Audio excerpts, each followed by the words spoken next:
Good afternoon, everyone. We're also welcoming now our speaker, Galia. So Galia, we're just starting. So our event today is part of the series, lecture series in the architecture department of the School of Architecture and Design in New York Institute of Technology. And our event is called Collective Automation. Our event is organized by Pablo Lorenzo Eiroa, who's been actually planning this event for a while, but we managed to do this year. And so we enhanced it. We added more speakers. Pablo is associate professor and director of the AI Research Lab here in New York Tech. Sandra Manninger, who is an associate professor here, also in computational design, and myself, I'm an assistant professor here and chair of the lecture and event committee. And our esteemed speakers for today, and I'm going to present them in the way they're going to present. So we're going to have a series of speakers and have a discussion in the end, and we're going to have a 20-minute presentation from each. So if you have questions, you can keep them for the end when we're going to have the moderated discussion. So our first speaker is Theodora Barduli, who's an assistant professor at Peter Hofu School of Architecture at McGill University. We're going to present her right before her talk. Our second speaker, Alexandros Tsamis, who's the director and professor at the Build Ecologies program at CASE, at RPI here in Brooklyn. And our next speaker will be Galia Solomonov, who's professor at Columbia, a director of Housing Lab. And last but not least, Daniel Cardoso, who's associate professor in the computation in the School of Architecture at CMU. So our lecture series in general brings together diverse topics that address technologies, issues of community and crisis. So we had this broader theme of design dialogues for our lecture series. But I'd like to invite Pablo, who initiated the event, to talk a little bit more about the topic of collective automation. Thank you, Atina. Welcome, everybody. On behalf of Dean Maria Pervelina, I would like to welcome you today to our lecture, Automation in Design, but is particularly focused on the issue of collectives. One of the issues we have been discussing for a while is if there are any critical means to address automation and artificial intelligence, both in relationship to algorithms, but also in relationship to fabrication. The architecture has often been related with construction, development, and growth. Architecture's most ecological versions have often been identified with recycled materials, net zero, positive energy production, but mostly about adding to the built environment. Urbanism's most ecological version could be identified with a circular economy and reactivating ecological processes. But these options seem to offer limited ranges of possibilities that are not correlational with the set of crises we are facing, not even the horizon of what is anticipatory possible. How can automation, innovation, decentralization, and community emancipation, and real democratic scientific representation could be understood in relationship to current technologies such as blockchain, automation, simulation, and robotic construction, or even deconstruction? The event is designed to discuss radical, innovative relationship between architecture and the environment, with a particularity of addressing if there are any possibilities left in the time frame that we are living at in relationship to how we address developmentalism in architecture, or how we can radically redefine architecture from that point of view. Next, we're going to start introducing the first guest speaker, and after we continue with the discussion after all the presentations. Thank you very much for your participation. Yes, and thank you, Pablo. So you'll hear from our speakers like various topics on computation and sustainable materials and so on, and the aspects that Pablo addressed. So let me start with introducing Theodora. So Theodora will talk about algorithmic automation before big data. And so Theodora, as I mentioned, is an assistant professor at architecture at McGill University. Her historical work on algorithmic reconfigurations of architecture has been published in several peer-reviewed journals and edited collection. She's the author of the forthcoming book, Graph Vision, Digital Architecture Skeletons, which we can't wait to read. And co-author and co-editor of Designing the Computational Image, Image and Computational Design with Daniel Cardoso, who is also here with us. And Theodora has also co-curated with Daniel the exhibition Vers un imaginaire numérique in Montreal in 2021. And her scholarship has been recognized with the 2022 Best Paper Award by Acadia and the 2022 Mahoney Prize by Sixes for an article co-authored with David Theodore. And she's an external examiner for 2 graduate programs at the Barton School of Architecture, UCL, and the communications editor for that journal. So thank you, Theodora. We'll leave the floor to you, please. Yeah, thank you so much. I think now I'm just going to share my screen for a second. And just really a big thank you to you and to Pablo and to Sandra for organizing and for the invitation today. It's really a huge pleasure to be part of this event and to speak alongside wonderful colleagues who do very timely and important work on the entanglements of architecture and automation. I also want to thank you for offering this very exciting prompt on collective automation that Pablo already spoke about.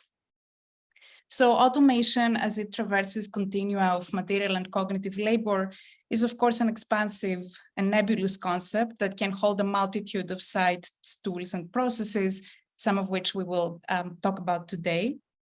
And now the prompt collective automation is particularly rich as it, on the one hand, evokes a long-standing history of thinking about automation of work or of design work in particular as enabling new collectivities, new forms of collective life, new forms of social life, much like the symposium invites us to do in many ways.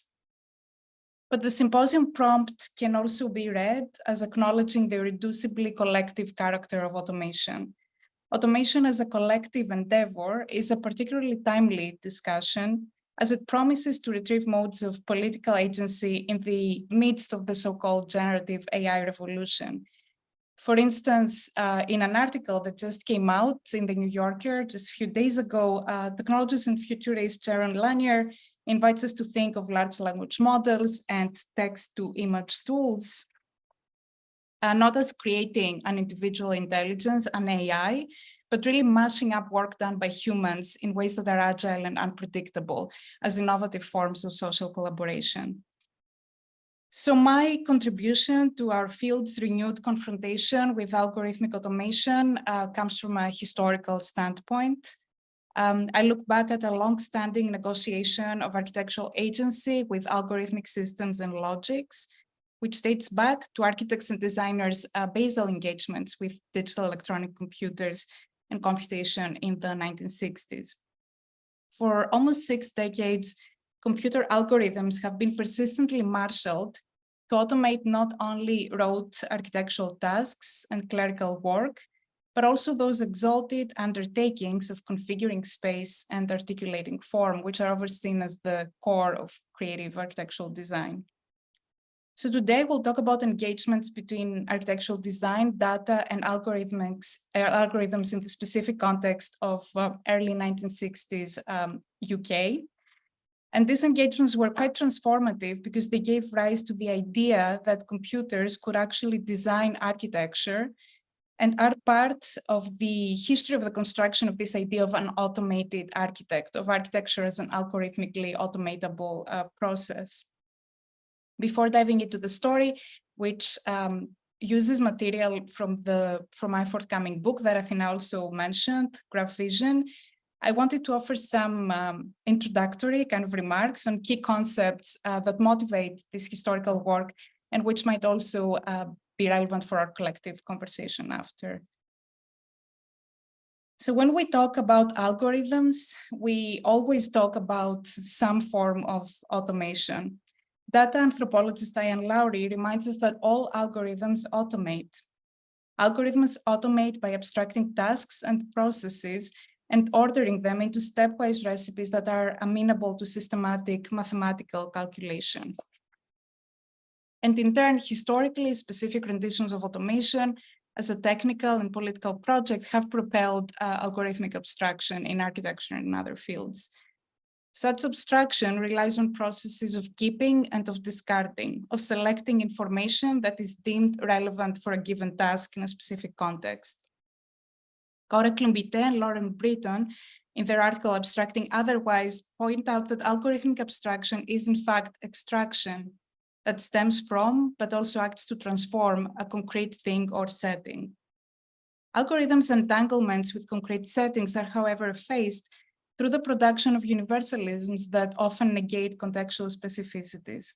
Such suppression of context also erases intricacies that could subvert the definition of the very problem that algorithms purport to solve, and as many scholars have argued, render algorithmic abstraction as a politically oppressive technique, one that upholds white supremacist and culturally imperialist notions of universality. Considering algorithms' relationships to the data they parse and what Yannis Loukissas has referred to as their local nature is a pathway for countering troublesome universalities and placing algorithms in concrete settings of development and use. One way to do that is to look at the precarious translations between data and mathematical abstractions so as to position architectural algorithms not as hermetic and autonomous techniques, but instead, as Matteo Paschinelli would put it, as emergent forms that stem from very specific material, social, and cultural realities. These ideas buttress the need to place algorithms in specific settings of data extraction and collection, which are very often spatial and architectural contexts. So with this, I will segue into my main story for today, which launches from large-scale building research endeavors in the post-war UK, which made massive amounts of observational data available and fostered desires for that data's manipulation. After the Second World War, the UK saw a rapid growth in public building with domestic healthcare, educational, or governmental uses. Alongside this focus and a concern with efficiently using public money, came the founding of various research agencies that focused on large-scale fact-finding inquiries. Government-funded and charitable organizations such as the Building Research Station and the Nuffield Trust collected information and established standards about the production of buildings and the needs of their inhabitants. Part of these initiatives were massive observational studies. For instance, this is a diagram taken from a 1963 paper in the Architects Journal, which shows the average human circulation among various hospital departments from 9 a.m. to 5 p.m. during 1 week. The diagram is based on a study that was carried out by the Building Research Station between 1961 and 1962 in 2 large acute general hospitals of 600 to 700 beds, which was then expanded to 9 acute general hospitals in England and Wales, where data was recorded for more than 54,000 trips, journeys that hospital staff were taking. Building scientists and architectural researchers appealed for the use of these large amounts of observational data that came out from similar studies, not only for evaluating the efficiency of existing buildings, but for generating new and better ones. In this impossible but expedient translation from data that are collected on existing buildings to new buildings, digital electronic computers, which at the time sparsely appeared in universities, such as the Atlas Computer in Manchester, for instance, or computer research centers, such as the Ferranti Research Center in London, for hope and possibility. Without interactive or graphic capabilities yet and occupying entire rooms, computers were still perceived as elaborate calculators, able to not only take away the tedium of rote and repetitive tasks, but also, to quote a 1962 article in the Architects Journal titled Computers in Building, to handle and process calculations of bewildering complexity at a speed far in excess of that of the human brain. At the time the article I just quoted from was written, the main applications of computers to building were managerial in focus. Two applications, for instance, that are worthwhile mentioning are the Program Evaluation Research Technique, or PERT, and the Critical Path Method, or CMP. These methods used computers to tackle the scheduling of construction operations. Logistical in focus, these methods established the computers as, quote, again from the architect's shell, the executive's tool par excellence. Computer designed buildings, again, quoting from that same article that was surveying the use of computers in building in the early 1960s, were still very much in the realms of science fiction, because it was not clear yet how to formulate the work and decisions of architects on a mathematical basis that would make them amenable to computer analysis. Yet just 1 year later, in May 1963, the architect Sherlund was announcing an experiment in which a computer had been put to work to design a hospital, rendering what was claimed as fiction a few months before as a real yet financially precarious possibility. Seeing computers in action in architecture seemed to have, as the eponymous news clipping suggested, three possible results: complete failure, complete success, or some indeterminate mixture of the two. The experiment to use computers to plan a hospital was undertaken under the auspices of the Ministry of Health Chief Architect Tatton Brown and directed at architects and other ministry officers. Bruce Archer, who would subsequently become a major leading figure in the institutionalization and dissemination of systematic design methods, spearheaded this experimental demonstration in collaboration with Ferranti, which was one of the UK's leading electrical equipment companies. Ferranti had also established a computing center in London at the time, and this experiment was conducted as part of Ferranti's service to architects, to the architectural profession. The idea was that in planning a hospital, architects were confronted with copious amounts of information in the form of room schedules, based on which they developed a hospital plan. Its configuration of rooms and of activities came with different efficiencies, and it was impossible to tell if the architect had picked the best plan among the myriads of possibilities, of which an architect could only evaluate a handful. For only 16 activities, for instance, this article that I'm extracting the image from, again called Computers in Building, that was talking about the Archer-Ferranti experiment, calculated, so for 16 activities, there were more than 1 trillion possibilities that required trial and evaluation. This, as the architectural article that was presenting the experience, the experiment stated, casually invoking an all-familiar troublesome metaphor, was, quote, the dupe at which that fast working slave, the computer, is best used, end quote. And Daniel has, of course, spoken quite a bit about these metaphors and their problems. But using computers required two fundamental steps: translating data about design, about hospital life into numbers, and finding the right mathematical model, devising a mathematical conception for the data. The approach that Archer proposed was the adaptation of a computer programming technique known as the transportation technique, which was traditionally used for tankers, oil wells, and refineries, and had to do with plotting efficient routes for vehicles that were transporting goods between various points. Archer turned the transportation technique inside out and used it to optimize the locations of the points of origin instead of optimizing the movements between them.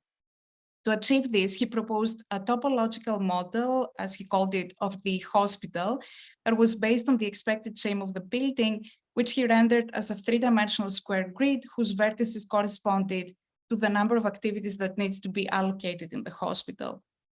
The computer placed activities on the vertices and then calculated the total so-called cost of the configuration by multiplying the priority of each activity pair with their distance, which in this case was the number of edges that were intervening between the two activities.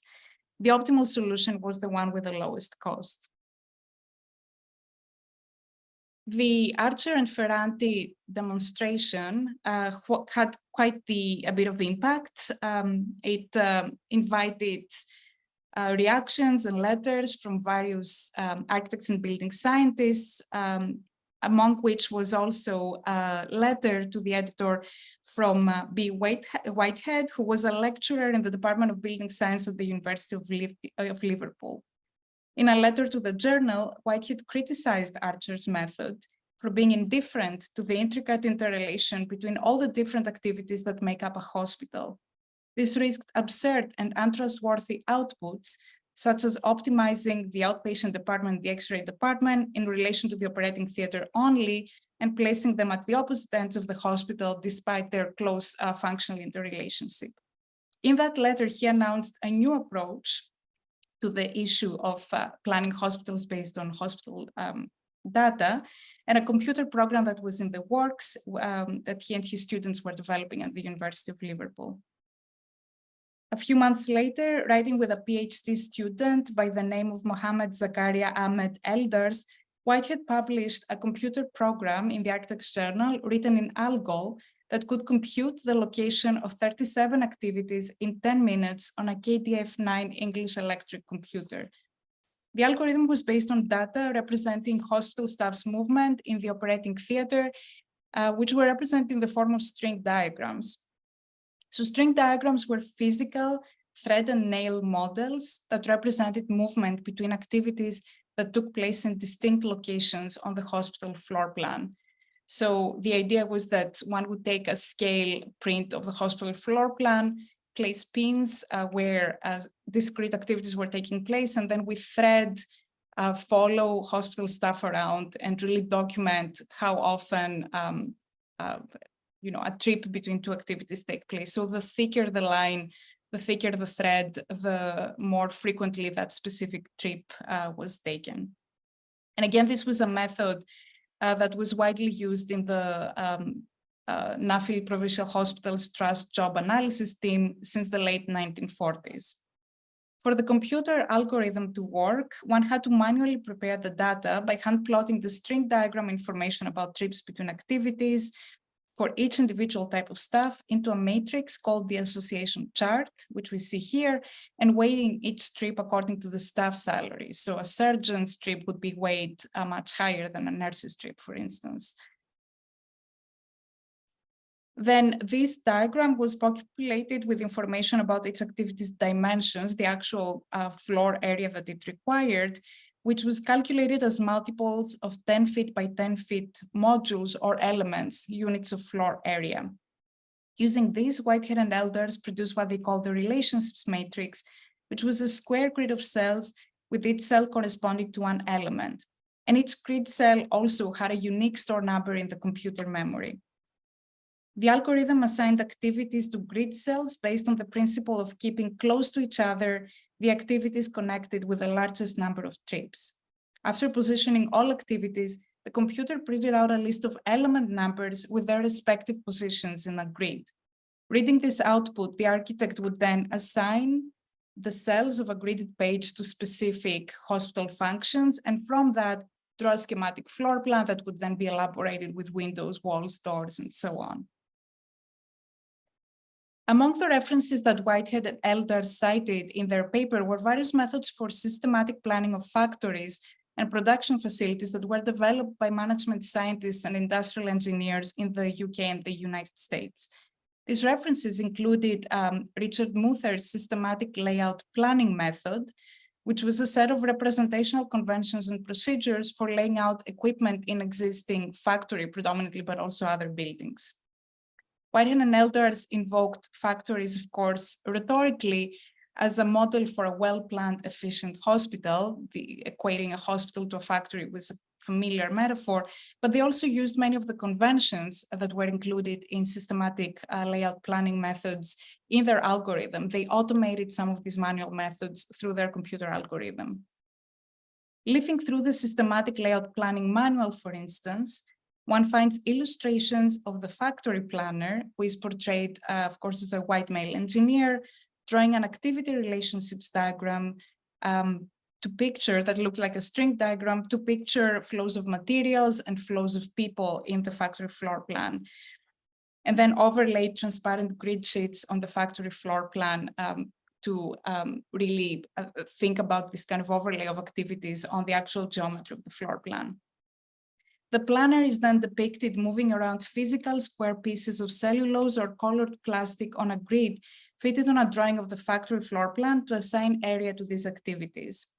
In Whitehead and Elders's work, the material square pieces moved around with one indices mapped onto the elemental units of the relationships matrix, which were assigned new positions not with one's fingers, but with electric signals.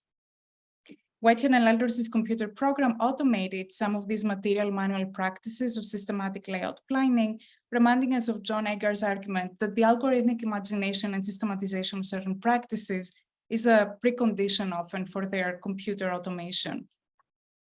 The logic of modularity ran across the distinct but mutually reinforcing material systems of the cellulose blocks and the computer memory indices,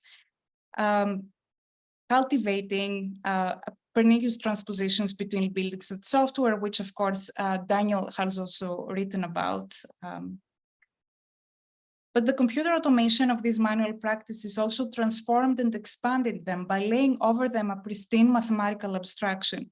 The mathematical abstraction that lay at the core of the Whitehead and Elders's alcohol program was a graph, which we see here very clearly represented in a report by Philip Tabor at the Land Use Built Form Study Center in Cambridge, where really he's redrawing the string diagram by putting visual emphasis on the points, on these moments of these discrete locations, which are then tied together with relationships. The graph allowed one to directly move from empirical data to form seemingly without distortion.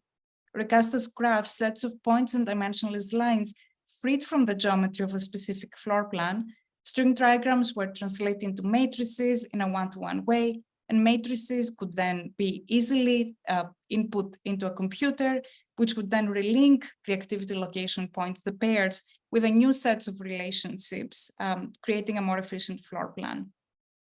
Although crucial for the translation of the string diagram data and the algorithmic automation of the systematic layout process, the graph remained hidden in the Whitehead and Elders algorithm.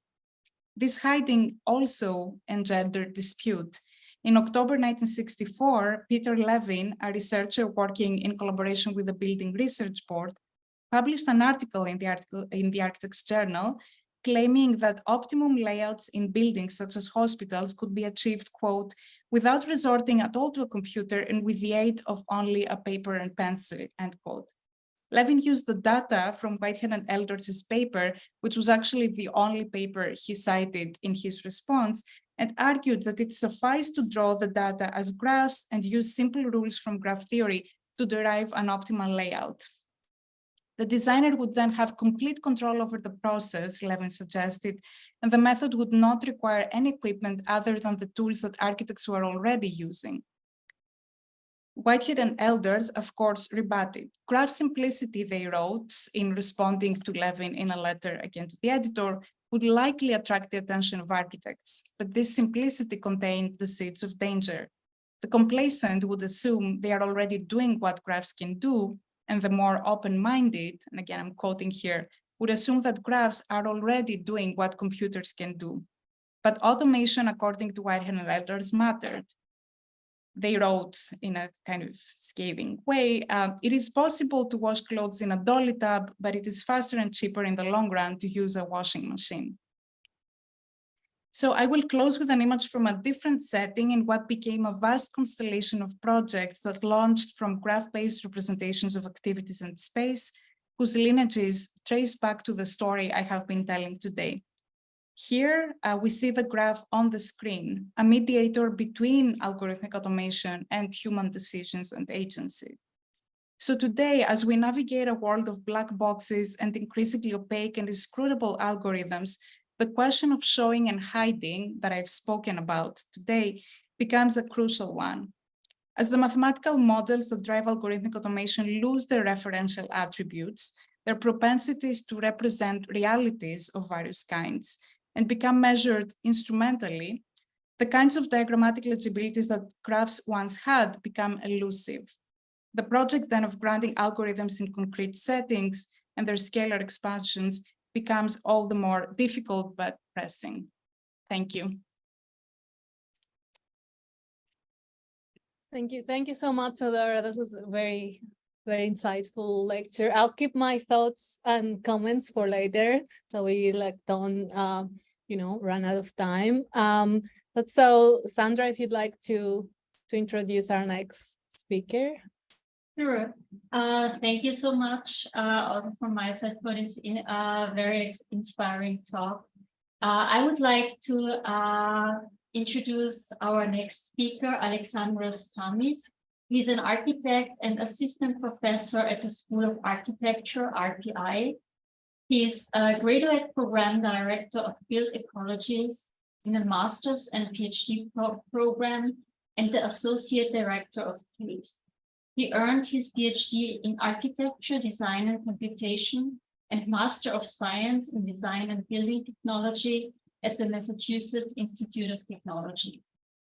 With a working definition for the built environment as the effective distribution of material, energy, and information in space for socio-natural effects, Tamis' works are at the intersection of design and the architectural sciences. He focuses on next-generation composite materials, climate-adaptive energy systems, and advanced manufacturing technology as they relate to advances in computation. His research work has been published widely in peer-reviewed journals and conferences. He has 4 patents for innovation in materials, energy systems, and manufacturing processes. He's a member of the NYS Fibers and Grains Work Group. And here I would like to invite Alexandros to share his screen with us. Thank you.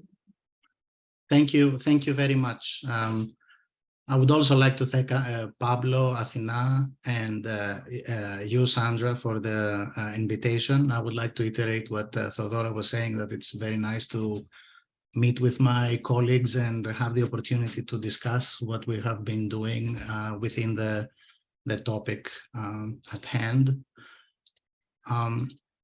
I wanted to take some time to talk to you a little bit about the context under which this presentation takes place. I'm the associate director of CASE. CASE has a unique characteristic. It is an institute-wide research center. That means that it doesn't belong to the School of Architecture, but it belongs to RPI as a whole. It has a mandate to develop research for the built environment by bridging between different departments and different disciplines. In a way, most of us are architects, so we have one foot strongly within the Department of Architecture, and we have the other foot everywhere else. We have one foot that is lazy and one foot that is very busy going around in different places. We also like to think that we do work that cuts across scales. What we say between us is that we work with a microscope, and at the same time we work with the satellite. One of the things I would like to point out is that I don't think that we are doing architecture in general. I think that we are doing design. So I'm not going to show you, architecture work. And also I'm going to show you work that is very recently under development still for the past 4 years at CASE. There are a couple of things that we look at when we develop any project, and one of them is we have these kinds of phrases that we use as a compass, as a conjecture that we often debate whether they stand true or not. And one of them comes from inside the discipline of architecture, and that's for architecture the socio-ecological concerns coupled with advances in computation, we think have already cast a new role in the notion of environment. instead of being the passive, conceptualized, or historicized context of an architectural object, the environment is quite literally becoming the object of design itself. What we are trying to say here is that we need, in order to meet the challenges, the socio-ecological challenges that we have ahead of us, we need to shift our attention from the object to what is around an object, and make what is around the object actually the object of design. What is always elusive is like, what is an environment? Typically, it's whatever surrounds whatever is your object of study. So automatically, it is a never-ending babushka. But we often talk about it as an ecology. We talk about it as a system. We talk about it as a feedback loop. We talk about it as a supply chain.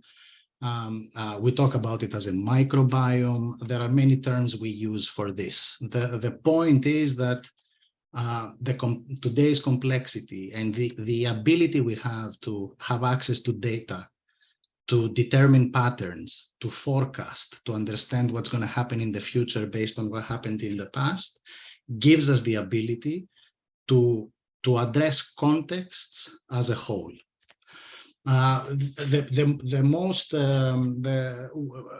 We are trying to replace, in essence, the word built environment, the phrase built environment, with the phrase built ecology. So what we are doing, our own discipline, if you will, the thing that is outside of any other discipline, is what is a built ecology. And built ecology for us is the result of the effective distribution of material, energy, and information in space and time for socio-natural effect. This is because we are trying to understand what are we actually manipulating when we are creating a built ecology, and we think that material, energy, and information are three basic ingredients of space and time that we can measure in grams and joules and bits, and therefore we can become efficient about them. We are also saying that this is towards an end, which is a socio-natural effect. We don't separate the artificial environment from the natural environment. We understand that these things have intricacies between them. And we know that any research project of socio-ecological, in a socio-ecological context is as much a matter of fact as it is a matter of fiction. Therefore, we need to be able to project a future and work backwards from it. I was planning to show you many things, but then I realized that 20 minutes is going to be too little time. So I'm going to focus this presentation on the work that we are doing on energy. The fact that the built environment or our building systems are responsible for the 40% of carbon emissions is a very well-known statistic that has been circulating around. So one of the things that we are trying to do is figure out how to reduce energy consumption in buildings, and also how to replace fossil fuels or finite resources with renewable resources. Rainer Banham, in The Architecture of the Well-Tempered Environment, gave us a way to think about how early societies started tampering with their environment, started tampering with how to shield themselves from the environment. And he basically says that there are two approaches. One of them is to take a pile of wood and build an envelope that shields you from that environment and therefore creates your own weather, an interior weather that is controlled. Or another one is to take the same pile of wood and burn it, and therefore tamper with the local meteorology. For himself as well, this is a dilemma that is not it's artificial, because why not do both? And in fact, what we have been doing is both. Today, when we think about heating and cooling, 95% of the time we think about a building envelope that is as insulated as possible. It can reject the environment as much as possible, and at the same time we keep optimizing systems that have replaced fire in order to bring energy in the interior. If we are to think about this as a biological analog, We call this paradigm the endothermic paradigm. The human body has the capacity to metabolize food, create energy, heat that then gets distributed in the body, and then with our skin and with our clothes, we kind of enclose the heat inside, or we can choose to release it. We are kind of working on something that we call climate adaptive energy systems.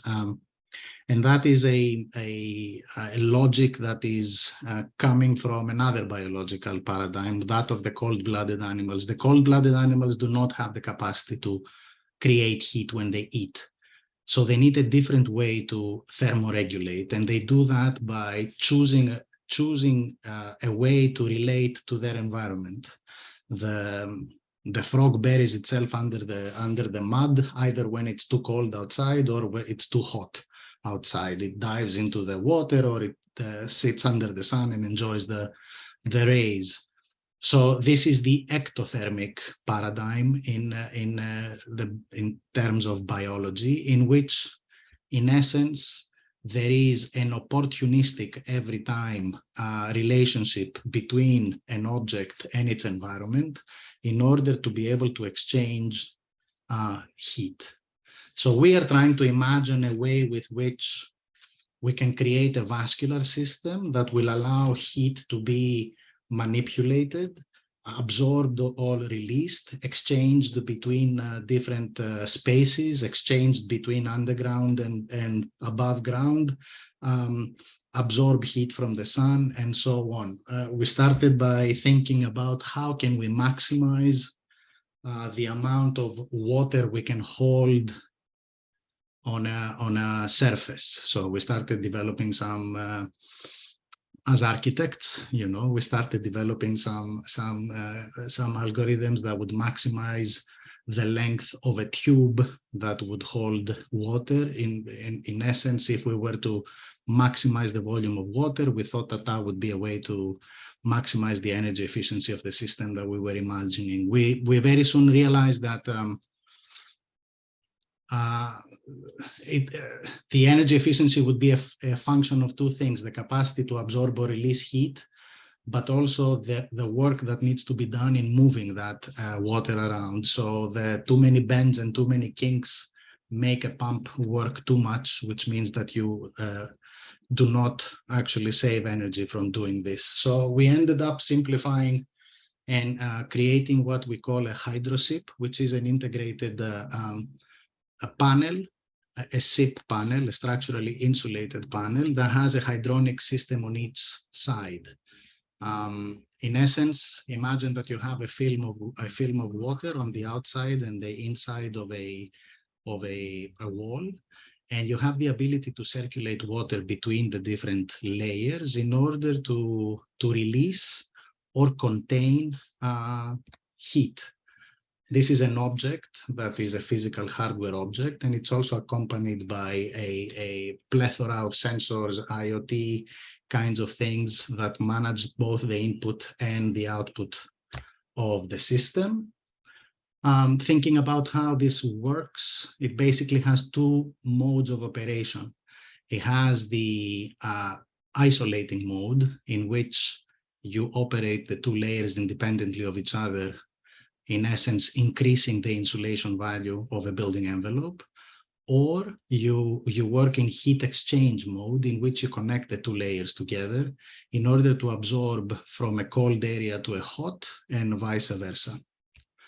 This is a cyber-physical system. So in this diagram, the only thing that is physical is the square with a frog. Everything else is a data point, a sensor, a thing that manages data either as input or as output. This is a diagram from Modelica. Modelica is a piece of software that is physics-based.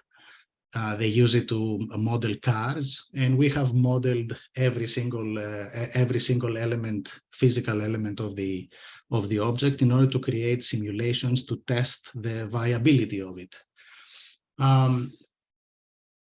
The result of this, which is 5 years of work, is that a system like this only installed in a roof is more energy efficient than the most energy efficient heating and cooling system that we have today available in academia, anything between 5% and 50% efficiency. And that is without connecting to it any renewable energy source. That is simply by connecting a heat pump to a system like this.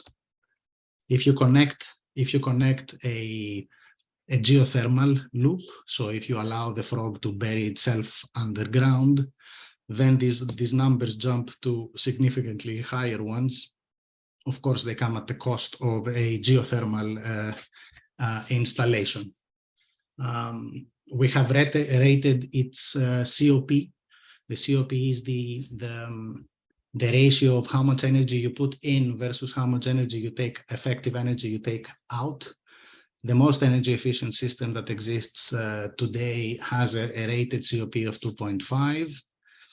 We have managed to achieve a COP of 4.5.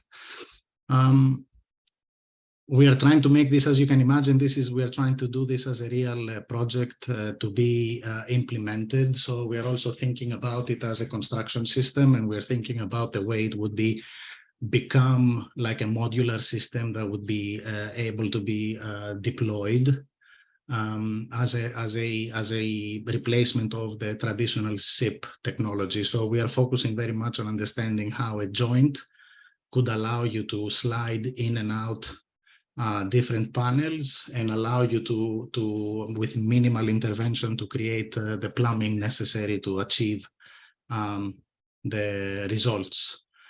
We are looking at a construction sequence of sorts with prefabricated systems. So if you want to think about it in broader terms, we have a joint and we have a thermodynamic principle, and we are trying to understand how this would become a ubiquitous construction material or system as a modular construction system that replaces the typical ones we have today.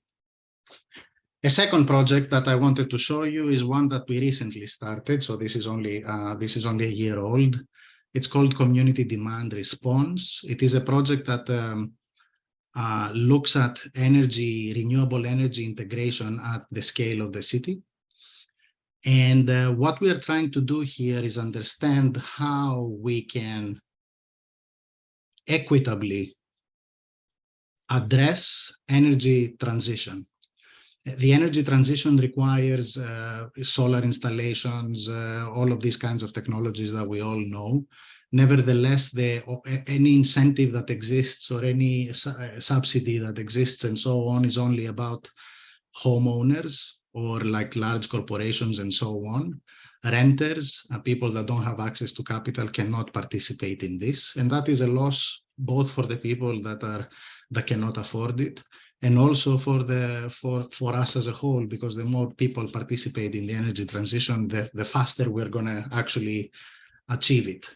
So we have found that there is a thing called demand response, which is a service that electricity providers like Con Ed in New York, they give an incentive, they pay anybody that would be able to save them energy in time of crisis. Blackouts happen because the electricity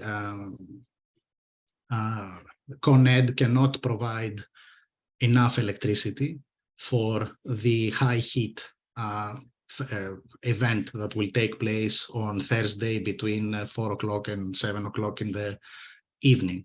And therefore, they have established what they call demand response, which is asking entities to cut down on their electricity whenever there is an event like this to be happening, whenever they predict it. And that happens in one of two ways. The first way is that they go to large factories, or they go to corporate offices, they go to skyscrapers and so on, and they ask them to shut down Why? Because in order to participate in this, you have to be able to cut 50 kilowatts of energy per hour for 4 hours, and that's a lot of energy.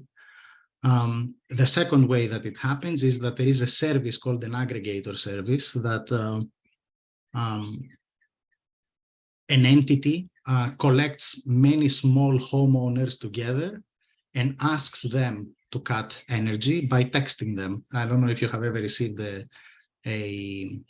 text message that says that tomorrow we're going to have this or that or the other. We have calculated that in 5 years, somebody participating in demand response events would be able to get $460 from the government. So what we are trying to do is think with this $460, like a return on investment of 5 years, can we create a portable system that renters can have in their own home in order to be able to participate in demand response events? A battery and a inverter and a switch and a solar panel can be $500, and therefore we are trying to understand. We're creating a cyber physical system again. We are creating a cybernetic loop in which we are trying to see every battery in a neighborhood, how much charge it has, if there is an event that is going to take place in the future.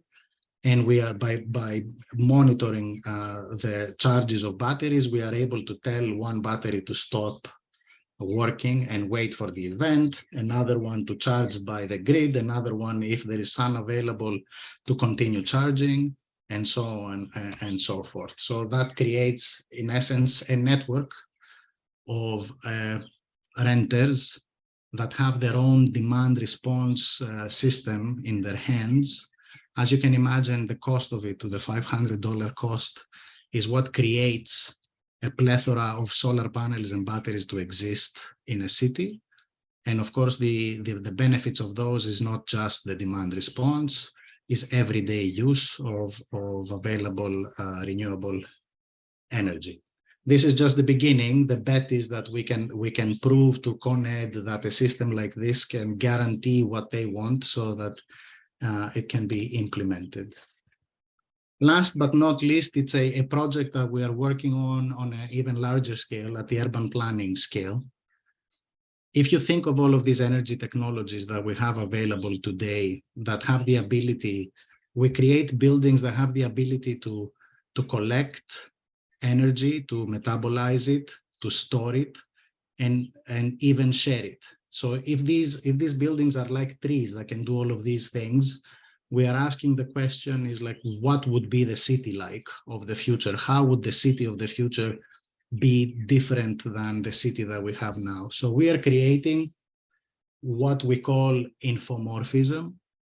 For historical purposes, we picked this up from Charles Waldheim, who called for a new heliomorphism in 2010, who himself picked up from Ralph Knowles from the 70s and 80s, that he was talking about design through heliomorphism, design through the sun.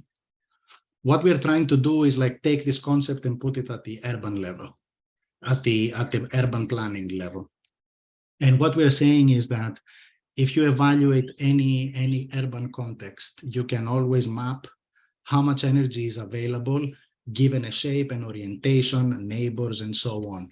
You can also evaluate what is the demand of that energy, because you have density, you have schedules, you have functions, you have things like that are all available through the FAR and the zoning and all of these kinds of things that exist in a building, that exist in a database. And therefore, we are saying that if there is any new neighborhood, can you, on one hand, coordinate the FAR, the maximum building envelope allowed, in order to maximize the amount of energy that can be absorbed by the environment?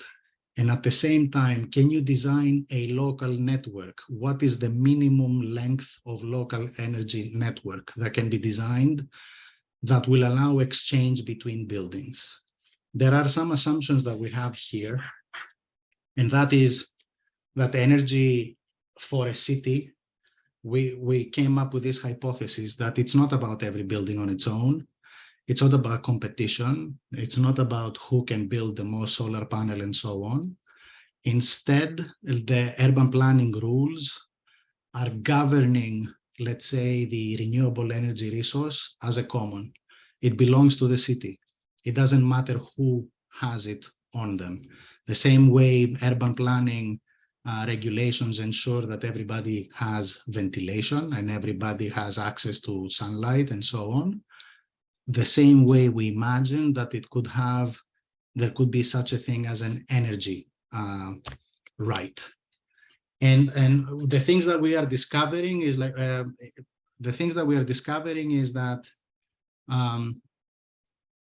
the idea of every building being autonomous, making its own energy, is not the most energy efficient thing. It's more important to understand it as a collective, to understand it as a collection of buildings together, each one making as much energy as it can, and sharing that energy with the other one is a more effective way. Also, it is not necessary that every building, it's actually cheaper if not every building makes its own energy, and some of them are actually getting energy from the grid. We have invented terms like energy rights. An energy neighborhood is an energy of a closed community of energy exchange. We imagine this to become some sort of a complementary to urban planning processes, in which whenever you decide on zoning, you understand the energy implications of that. A system like this can suggest that for the same density of people and the same amount of space per function in a city, what would be a distribution that would be more energy efficient based on schedules and so on. Things that we're working further down the line are how to increase the resolution and how to make these forecasts become real time. We are trying to push this to a little bit in a more territorial scale. Let's say when we are looking at oil wells, we consider them to be the leftovers of an industry that is going to die at some point, whether because it's depleted or because it's going to be outlawed. And what it is going to leave behind is a series of holes on the ground. This is Texas. This is an area that is actually, oil is starting to deplete. There are many places, it's funny, there are places, there is an eBay for oil wells in which you can buy an abandoned oil well for cheap. What is very interesting about this for us is that because these holes go very deep into the ground, they are very hot. They're actually a very good, they are a very good source of geothermal energy. And geothermal energy, the hole is 95% of the cost of the thing. So we consider this leftover of the industry as a possibility for urbanization because it has free infrastructure. And based on that, we are developing strategies on how to address every single hole based on its depth, the quantity of energy that it has, start dividing sectors, designing streets, and so on and so forth. This is going to come next after we finish with Manhattan. Thank you very much. Thank you. Thank you so much, Alexandros. That was for sharing your research work with us. Amazing work, and I'm looking forward to hear more about when you have some questions. Mm-hmm. I would like to introduce our next speaker, Galia Solomonov. She's the founder and principal of Solomonov Architecture Studios, SAS, an award-winning firm established in New York in 2004.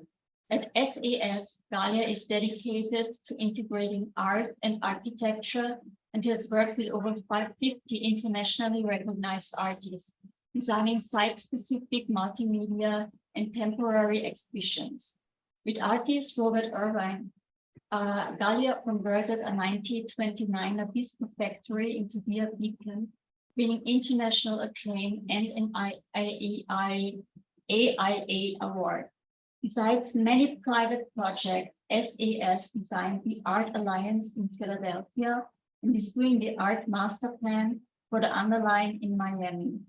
Through her work and over 60 completed projects, Gallia aims to make art accessible to all publics.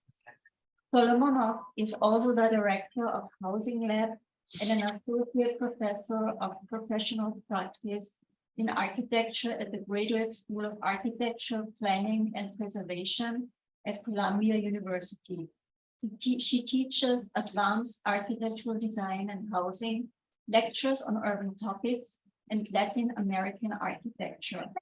Please all share me welcoming Gallia, and please start your presentation.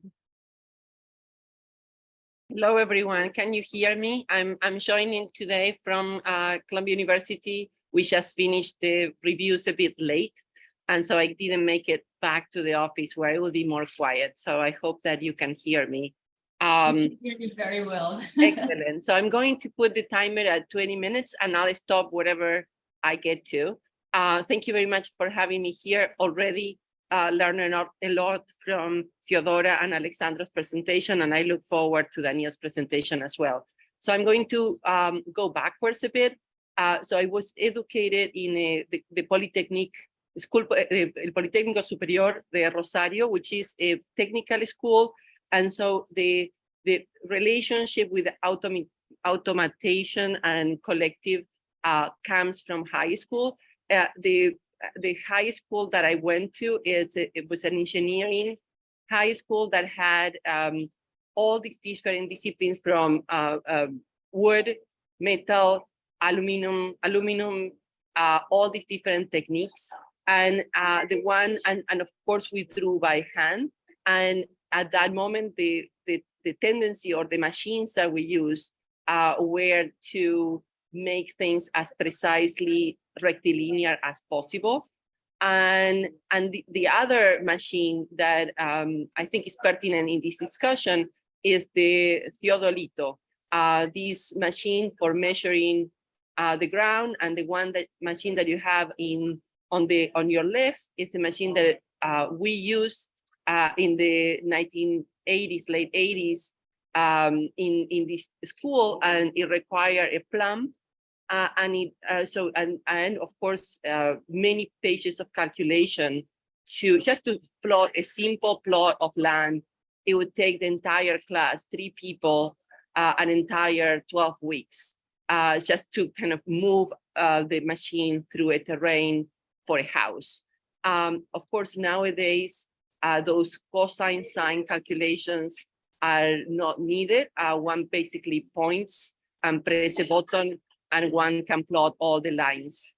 And then from the environment of Rosario, Argentina during the military dictatorship, I came to New York, also in the late 80s, and I encountered a very different collective where the machine was at a very kind of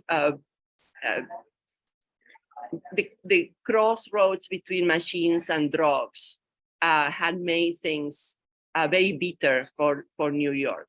And one culture or one collective that I was part of at that moment was the punk movement that basically used anything from guitars and microphones for the expression of the negative expression of the machine, the crying of the machine, the distortion of the machine.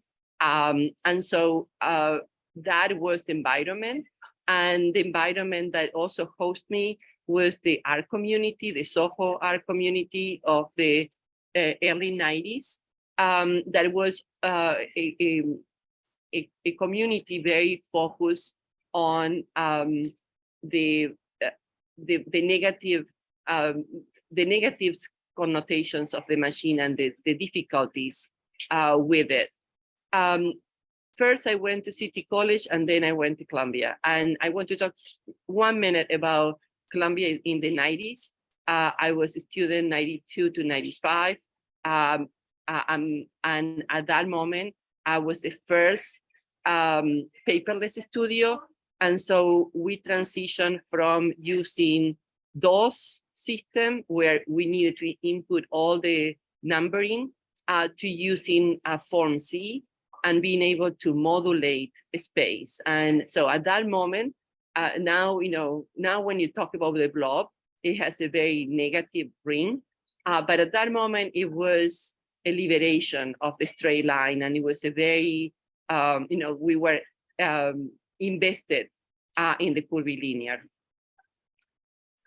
And this is just a graph of the collective in the 90s and the collectives now.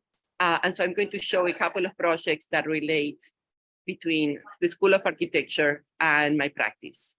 And so after Columbia, I worked at OMA, and there I engaged another collective that had another ring to it.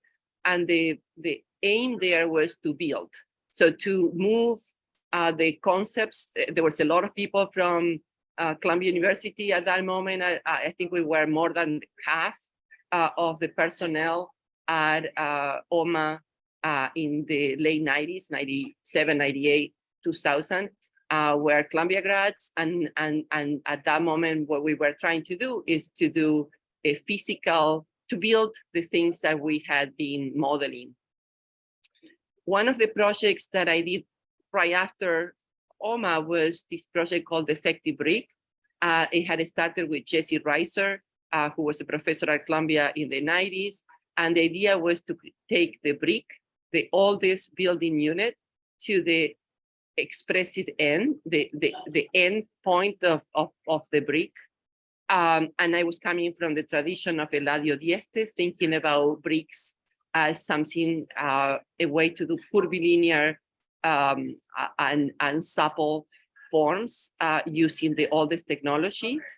And so I developed, and they're called effective because they're not, I don't think of them as a progression of the brick. I think of a detour, an expressive detour, a forceful detour. And so we developed these first digitally, but then at that moment, this is 1999, 2000, there was no way of casting these large. And so we modeled them 3D, but then we reproduced them by hand and then cast them in the oldest way. We made a mold. The mold that you see here could only cast about 60 units, and then the mold would be no longer useful. So we casted about 300 units, and we did this construction, and this was shown at artist space, not a gallery, an artist collective, and that was my collective at that moment, the relationship with artists. And that took me to work with Dia and Dia Beacon and the artists there. And I want to show one project that we worked on. So of course, Warhol is the person that you think when you think about repurposing the machine for expressive purposes, and Sarah, when you think about the shipyards that no longer are shipyards but become sculpture gardens or sculpture machines, and of course these units, torque ellipses, are just put on the ground. They're not structurally attached to the ground. And so the geometry has to be such that cannot vibrate or tilt. And then the project that I want to describe is a project with Michael Heiser, with whom I worked on and off in a number of projects. And so this project, Monolith, is a 7-ton unit of granite that is placed in the sheetrock. And so here the architectural kind of collaboration or the collective was to find a way to hold the granite in place without showing the supports. And so when I see this idea and work on this, this is Michael Heiser at LACMA.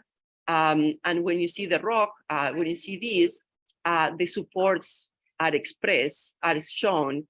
And so I think here, this kind of tension between the machine, the automatic production of the steel that supports the granite and the granite are revealed, I think, to the detriment of the experience of weight and the energy of this immense mass. And so the project that I want to share with you is this north, south, east, west. This is the drawing that was produced by Michael Heiser in 1960, I think 66. And this is the way it was built. And so it's basically a 20-foot drop in the ground. And the part that is relevant for this discussion is the edge. And so the edge, these are the forms in the basement. The edge is, this is a detail that we developed with the knowledge that I had from high school of, so Michael Heiser wanted the encounter of the Corten steel and the cement to be completely machine made, to feel like nothing had been done by hand.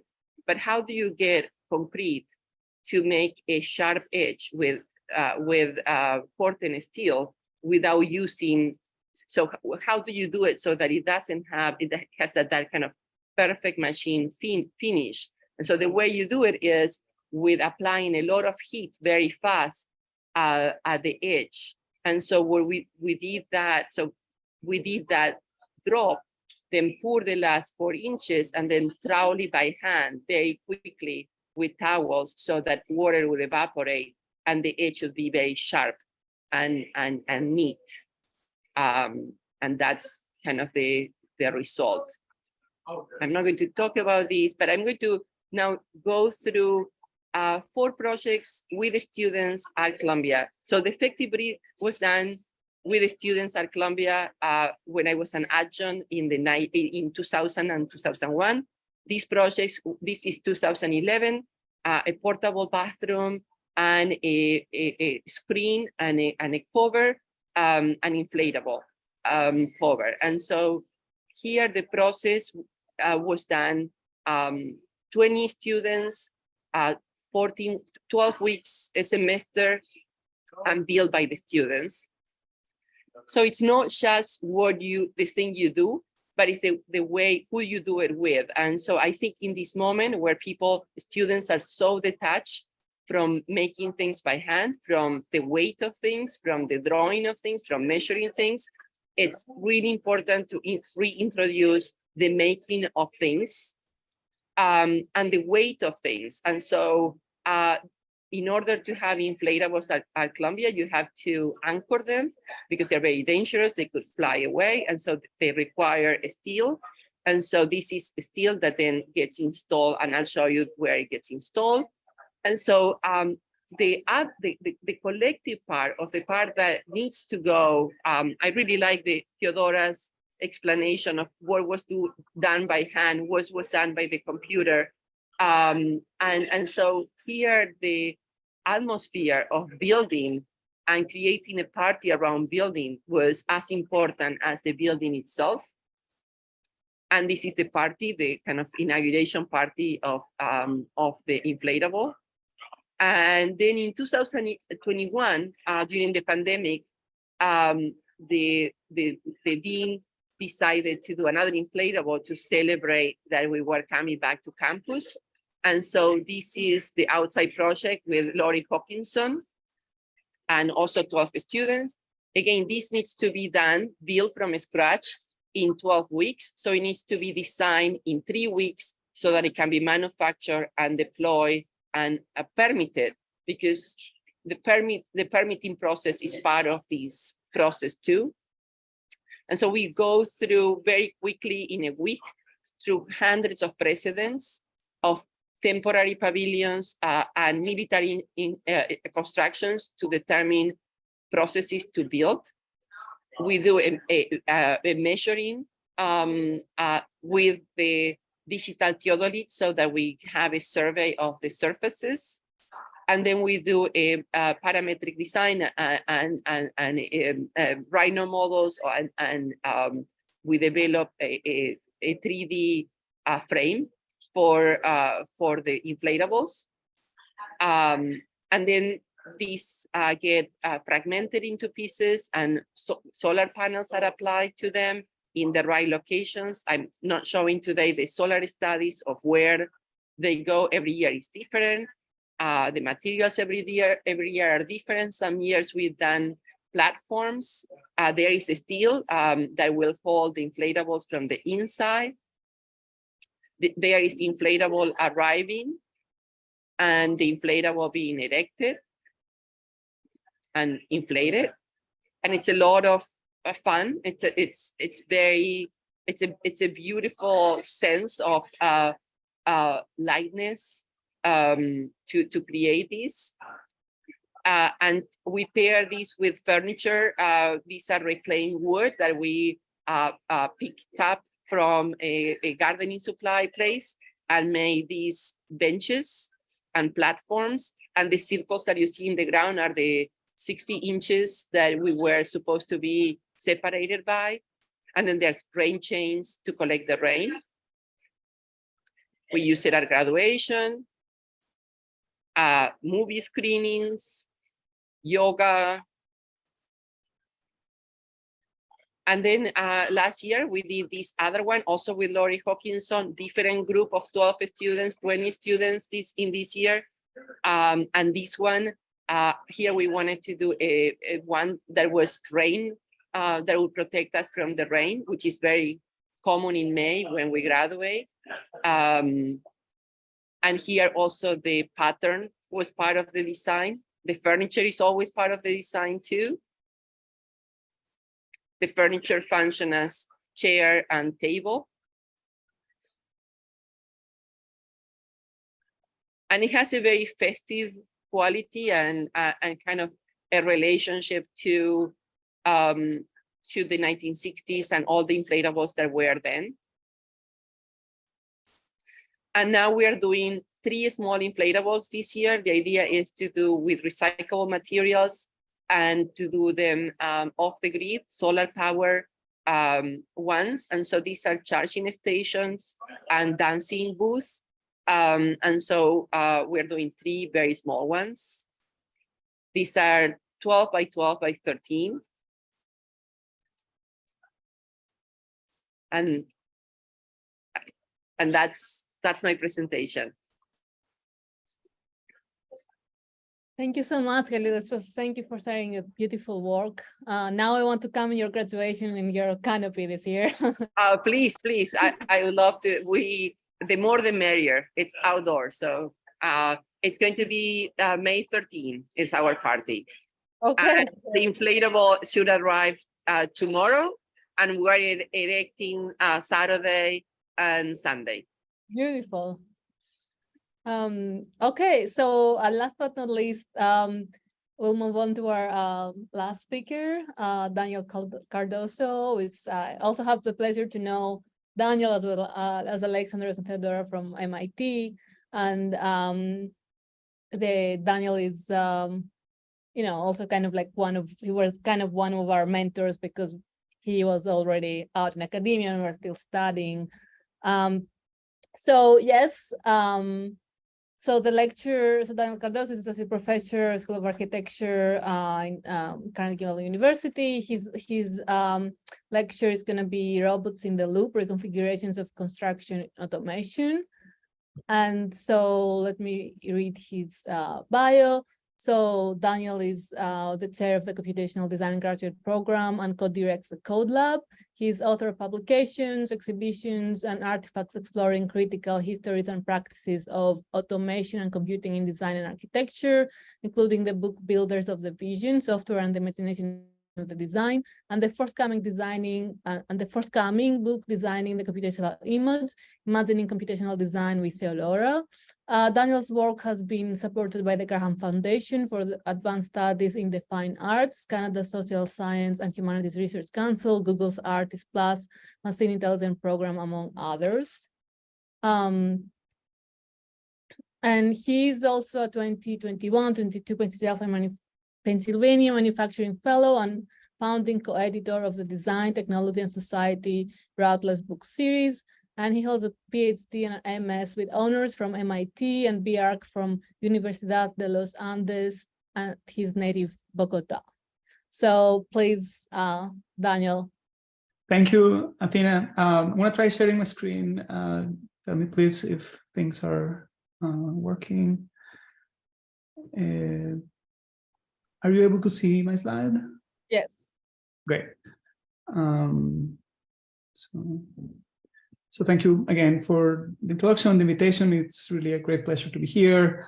Today, I will not be talking so much about my scholarship, which has focused on, as you mentioned, developing historical and sort of socio-technical perspectives on design technologies, in particular by looking at the computational reimagination of design that happened in conjunction with some of the earliest computer graphics and numerical control systems in the 50s and 60s.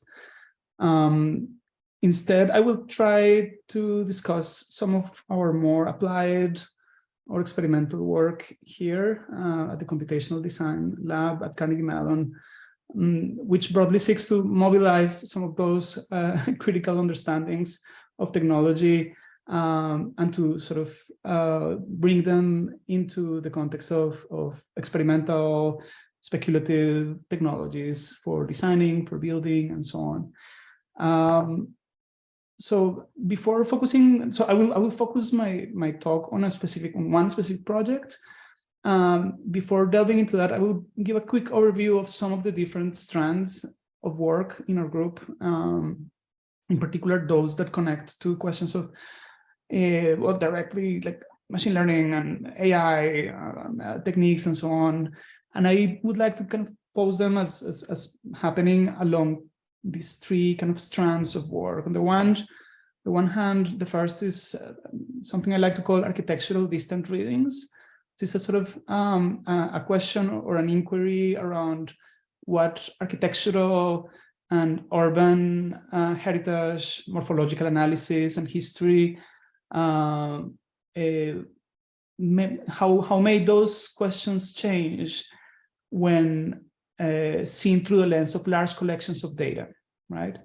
And some of the work that we've developed in that space has investigated the kinds of questions that we may ask of large collections of architectural data, questions about the representation and understanding of typological change, morphological change across urban contexts, and so on. So, for example, in this project, we used 3D reconstruction techniques to create a custom data set of hundreds of wooden churches, which are located within the Carpathian mountain region of the Eastern Europe in Ukraine, basically. And then use deep learning methods to kind of characterize and reveal unexpected sort of formal traits in this specific typology.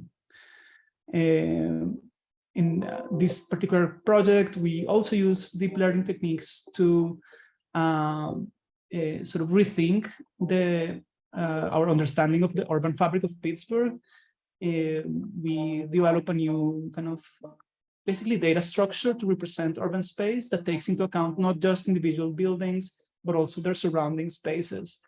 And with that data set, we're able to ask different kinds of questions about the morphology of the city and to create a new kind of gradient map of the urban context of the place.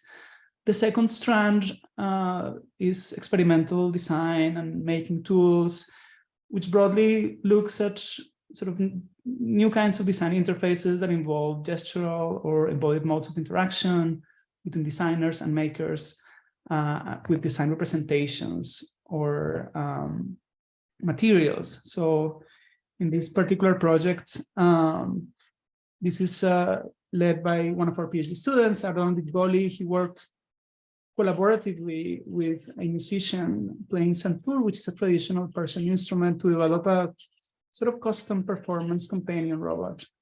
There's no time to go into detail, but a lot of what I think is important about this project in relation to the topic of today's conversation is that a lot of the attention was paid into the kind of dynamic between the performer and the technologies, and the roles were sort of a little blurred in terms of who is a tool developer, a user, and so on. Other projects at the master's level tend to kind of take a playful approach to kind of rethinking the different kinds of agencies in design and making and so on in this project. It's about playfully exploring different configurations of human and machine agency in embroidery, right? So it's not architecture, right? But it's an exploration of algorithmic and human creativity. So finally, I want to kind of narrow in on the project that I wanted to discuss, in part because I think speaks more directly to the topic of the session today. Also, it's a project that is ongoing, so it's not quite finished, and you will notice that I'll be very open to kind of questions and comments about it. It's rethinking automation in construction, which is our aspiration, and it's about exploring the confluence of artificial intelligence and robotics to enable more adaptive systems in support of construction. And the goal is to maybe change the conversation a little bit from construction automation into something I like to call robotically supported cooperative construction. It's a project that is very collaborative with industry and with different sponsors, working with faculty and students in the School of Engineering and Robotics and Architecture. That's one of the exciting and challenging parts of this project. So here we're interested in fostering sort of modes of work that do not simply seek more efficient or faster forms of construction, but more humane ways of people to be supported by robots in the context of building. We're interested in how semi-autonomous technologies may be used to support construction activities in ways that recognize the inherent complexity of construction sites and that value existing forms of expertise and work. And that's why it's called robot in the loop. We've all heard the expression human in the loop to refer to the idea that somehow artificial intelligence method can do away without the presence of humans. But here, instead, we seek to emphasize the robot in the loop as a scenario where, quote unquote, autonomous robots play assistive roles in the context of building. Basically, instead of reducing the complexity of construction to something a robot can do, we want to create a system that is adaptive enough to operate more likely in contexts that are well-formed and already complex. At a technical level, we're using machine learning, which is what most people really mean when they say AI these days. And in particular, our project employs reinforcement learning, which is a particular genre of ML that focuses on learning by trial and error and by interacting with external and dynamic environments. So, as many of you know, historically, industrial robots have relied on pre-programmed instructions or direct human control. Reinforcement learning opens up the possibility of computational agents to act in a more responsive and stepwise manner to changing environmental factors or to changing inputs. And I think that this has the potential to work well in construction environments, which are not, they're not factories, they're not kind of assembly lines. Buildings are more complex by their very nature and scale. So our initial experiments consisted in imagining and simulating a series of agents with a series of macro actions that could dynamically be assigned based on factors such as the real-time locations of other agents, certain resources and materials, we equip them in the simulations with a LiDAR sensor, basically a way to collect information over the 3D environment, and with awareness of the velocities and of the other agents. To be clear, the roads in the simulation are not following a predefined trajectory. They're sort of finding their way in response to kind of the changing conditions of that very environment. And that seemed to us like a promising sort of avenue to continue to explore. So the simulations were promising, and the method or the approach seemed suitable to more complex environments, because that was, of course, a very simplistic and idealized version of a construction environment. It was very simple. There was no people. The activities were very idealized versions of construction tasks, like brick placing and pick and place and spray coating and so on. So these limitations sort of led us to think of the project in a different way that allowed us to go from simulations to prototypes and from the lab to actual construction sites. And then the project's goal became then to really rethink the idea of construction automation to robotically supported construction. And the first step to do that was to rethink the architecture of the project, the conceptual architecture of the project, to include a significant component of qualitative studies of construction sites.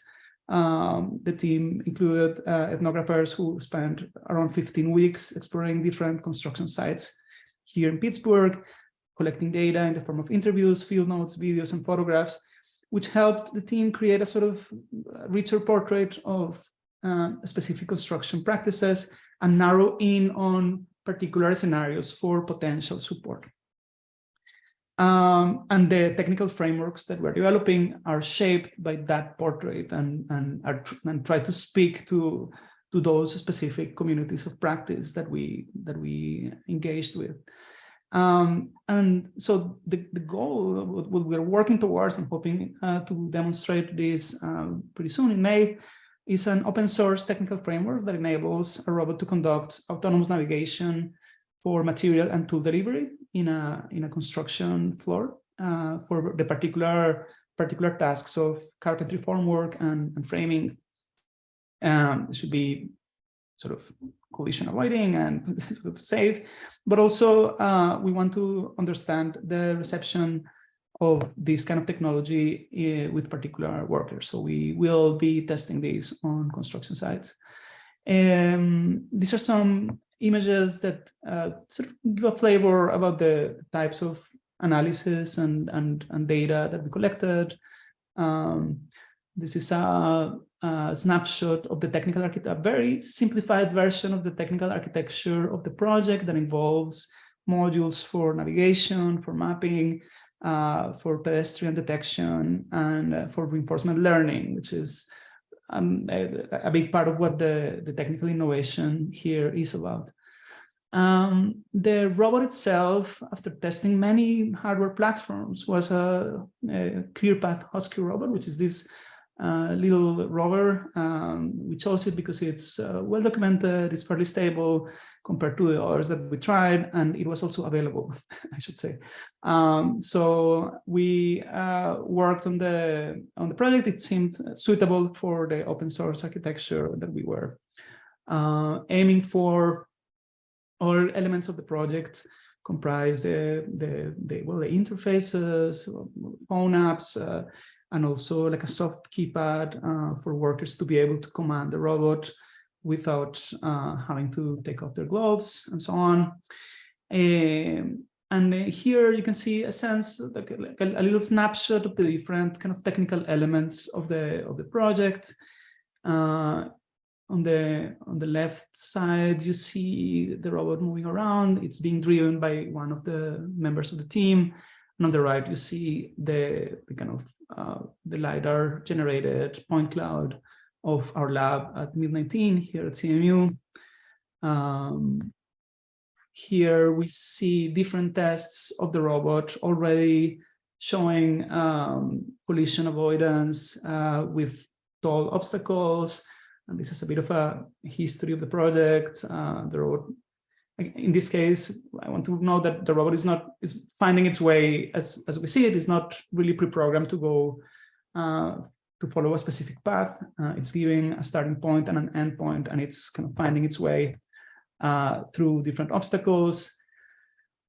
One interesting important challenge was to combine different kinds of sensor input, like LiDAR, 3D point callouts, and 2D sensors had to be combined in order to account for low obstacles, which are very common in construction sites. So this is different from an autonomous vehicle, like a conventional autonomous vehicle research, in the sense that construction sites have specific spatial and material characteristics that we need to take into account. Here we can see the robot's own map finding its way in a longer sort of trajectory. I'm mindful of time, so I'm going to go a little quickly. Here we see the robot's first attempts to kind of move around groups of people. In general, these tests have been successful. But we are working on the final sort of element of the technical architecture of the project, which is to incorporate the reinforcement learning module, which operates as a sort of critic on the detection and tracking system of the robot. It's the simulation suggests that it will be successful, but we're in the process of integrating that into the hardware, and hopefully next week we'll have a little more information about that. Next steps include demonstrating this. Again, the idea of collective automation, like what are these systems, who are these systems for, and who are they meant to support? Here we try to stay close to the idea of automation technologies that are assistive of existing ecologies of practice, rather than automation technologies that completely reconfigure a community of practice or sort of disrupt a community of practice. And that's kind of the goal of the project. If you hear screams, it's my 3-year-old daughter who's having trouble going to sleep. I hope it's not too loud. And yeah, so that's kind of the outline of the project. As you can see, it's kind of in process. There's a few publications already out that I'll be happy to share later on, but I wanted to zoom out before finishing the talk and reflect on this project in light of the broader question of collective automation and the kind of conceptual or pedagogical sort of elements that may be at stake here, right? So I'd like to offer 3 points for discussion. One is data as a design material, something that is often forgotten. Computational methods, things we call AI today, are essentially fancy statistical techniques, and therefore their effectiveness fundamentally depends on the data that we use. But data, it's important to remember, is not inherently truthful or neutral, but it's always responding to specific cultures of record keeping and habits of representation, and specific spatial and cultural settings. So their construction, collection, curation, and manipulation are important arenas for creative and critical engagement. And I think that's really important for people in our field, in architecture, to think creatively about how these data are being produced and collected, and how we use them to kind of fuel these algorithmic engines. The second one is the idea of disciplinary and methodological hybrids. I think computational methods, as we all know, have always worked in conjunction with other knowledge domains, and I think all of the presentations today were incredibly insightful and powerful in expressing that multidisciplinarity of our practices. So I think that this hybrid sensibility across spatial, material, and computational literacies is essential to kind of confront this emerging landscape of technologies, not only in a passive way, but also with full conscience that we can also shape it and direct it. And it's also our job to think about it as architects and to design it as architects. Third one is a thought about these fantasies of effortless and autonomous design that are inundating our social media feeds and studio reviews and so on. And the idea of AI techniques and automation techniques as these kind of surrogates or replacements for particular skills in design. And I think that the opportunity, I think it's more promising to think of the opportunity to design interfaces that critically afford transparency over those systems. And I think Theodora's last few slides also kind of try to address this question from a different angle, right? How can we develop critical interfaces that afford new kinds of transparency, of exploration, or even obfuscation? And I think this requires that we recognize these systems as socio-technical and that we build into them modes of interruption, intervention, and slowdown, and visualization that afford user space for reflexive thinking, that expose their algorithmic machineries and the visions of work that they inscribe. And with that, I'd like to finish this very short talk. Thank you so much. Thank you so much, Daniel. See, we knew you're going to have like these 3 discussion points. That's why we put you last. I have a lot of thoughts and ideas and comments, but I want to give the opportunity maybe for like our guests or the rest of the panel to start with a question. Maybe just to keep us started and maybe try to make correlations between the different themes that were presented today. I think this is very interesting, the different focus, and we always like, you know, one of the structures that I like introducing in NYIT lectures is not to have one presentation, not to have pairs of presentation, but to have 4. And the idea of having 4 is to look at different issues from different angles and try to make the intellectual effort of making a construction that may be useful other than just reading your text online or reading your research in relationship to their focus, but start tracing relationships among different problems. One issue that I find very interesting in relationship to Theodora, that we can talk hours about the problem of the graph, right? The graph theory and the relation between the graph in relationship to the computable system. Theodora said something that is very important, whether what is more important, the mathematical model of the graph or the computational system that enable to put it in motion. That to me is one aspect that I would like to see, because it's not only an issue of representation, it's an issue of cognition.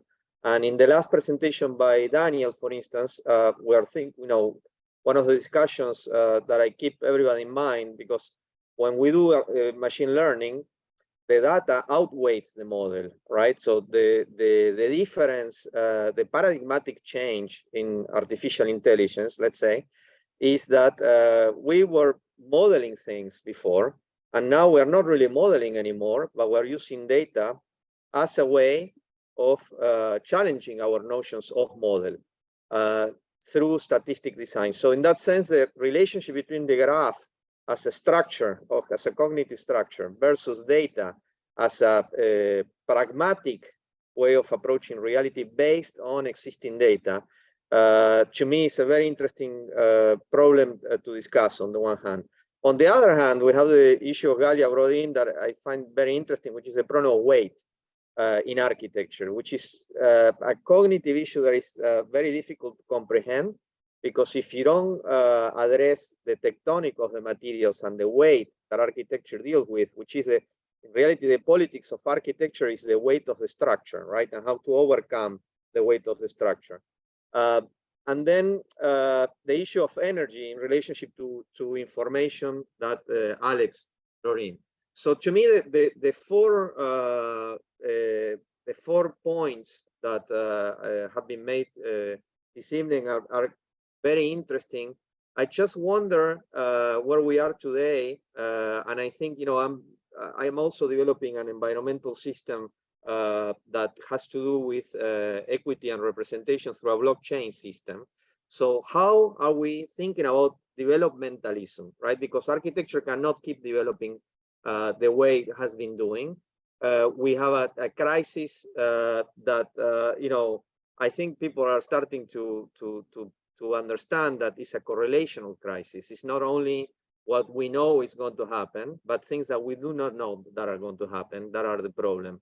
So I wonder, in terms of these 4 points that were presented today, how we start crossing relationships in terms of, for instance, the issue of the structure, the issue of the data, the energy use in the relation between the structure and the data, and the issue of weight in architecture, which is the politics of architecture.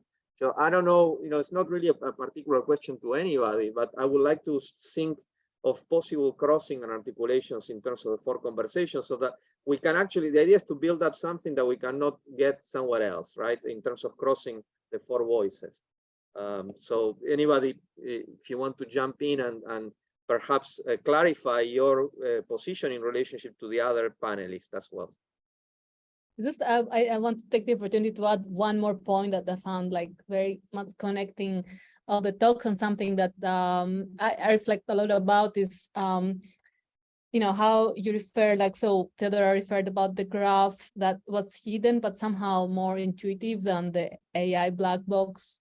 And then we talked about the collective and regarding automation, but like kind of like responding to the user in the city in the case of Alex, and then the collective, again, the agency between the collective and the material in the installations of Galia, and then again the idea of robotic interaction or collaboration, or like, how do you call it, like supported construction as opposed to automation in the case of Daniel. So the question of agency, I think it's very critical, especially now with AI like being very prominent in the kind of design studios.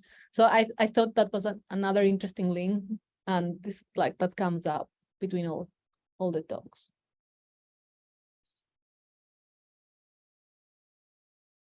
So you're free to talk in whatever point we like throw in onto you.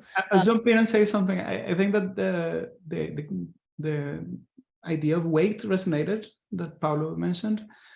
The weight as the politics of architecture, and in relation to labor, for example, that's the question of labor as those who are pulling the weight, and it's something that gets lost sometimes in our understanding of how architecture gets produced for important cultural and legal reasons, right? Architecture is not usually concerned with that, but I think the weight of it is something that has me thinking, and will probably, it certainly has been central to the shaping of our project, the choice of robotic platform, the interaction with the workers that we are collaborating with for the project, moving things around in a construction site, doing that in a way that is easier, and so on. I think that's one part where I think there's an interesting connection there: weight and labor.